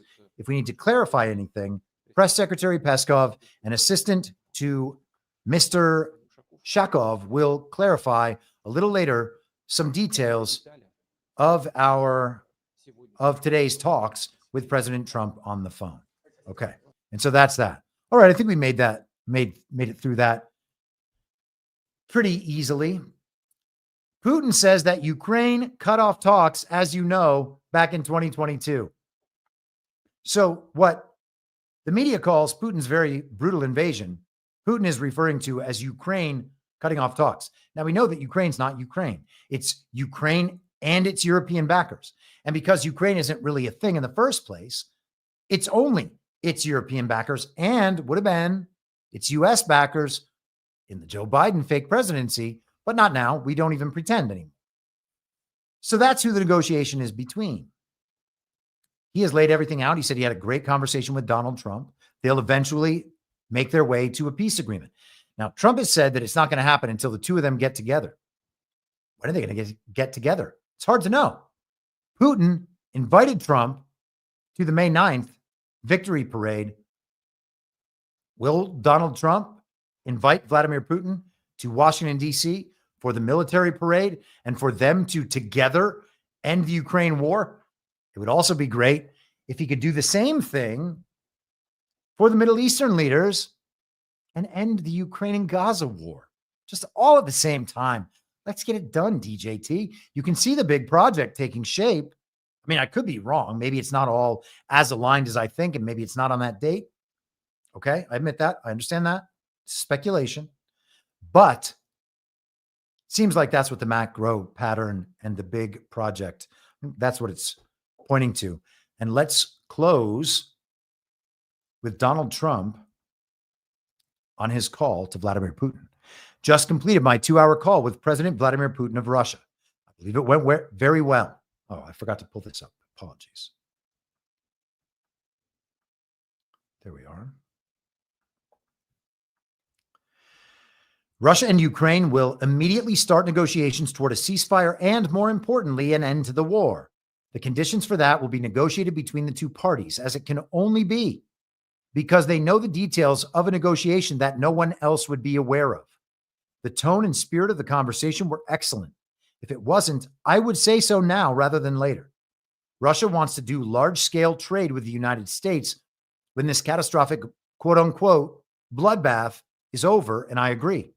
There is a tremendous opportunity for Russia to create massive amounts of jobs and wealth. Its potential is unlimited. Likewise, Ukraine can be a great beneficiary on trade in the process of rebuilding its country. Negotiations between Russia and Ukraine will begin immediately. I have so informed President Volodymyr Zelensky of Ukraine, Ursula von der Leyen, President of the European Commission, President Emmanuel Macron of France, Prime Minister Giorgia Meloni of Italy, Chancellor Friedrich Merz of Germany, and President Alexander Stubb of Finland during a call with me immediately after the call with President Putin. The Vatican, as represented by the Pope, has stated that it would be very interested in hosting the negotiations. Let the process begin. Maybe Trump and Putin will meet at the Vatican.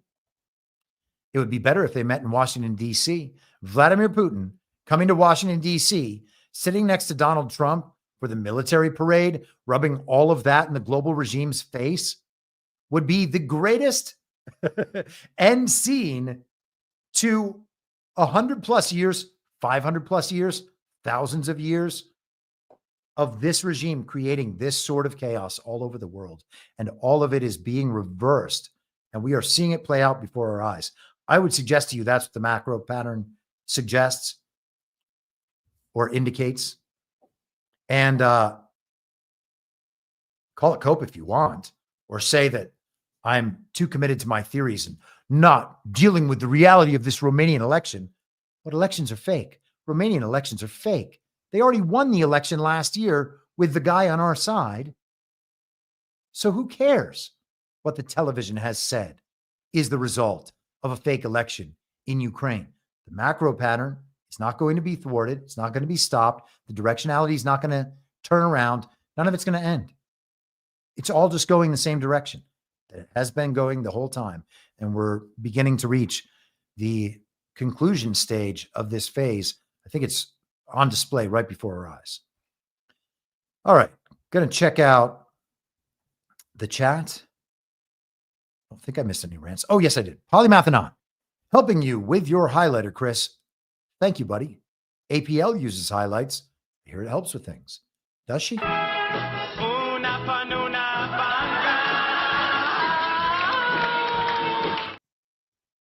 There was only one way to find out. And let's also just find out from Greg Gutfeld as well. Anna Paulina Luna. All right. Not as good. Not as good. All right, everybody. The Wednesday subscriber stream will be on Substack, unless you have Rumble Premium. If you have Rumble Premium, you can watch on Rumble Premium, and I will supply that link. But otherwise, got to watch on Substack. 3 p.m. Eastern. Okay? So that's Wednesday subscriber stream.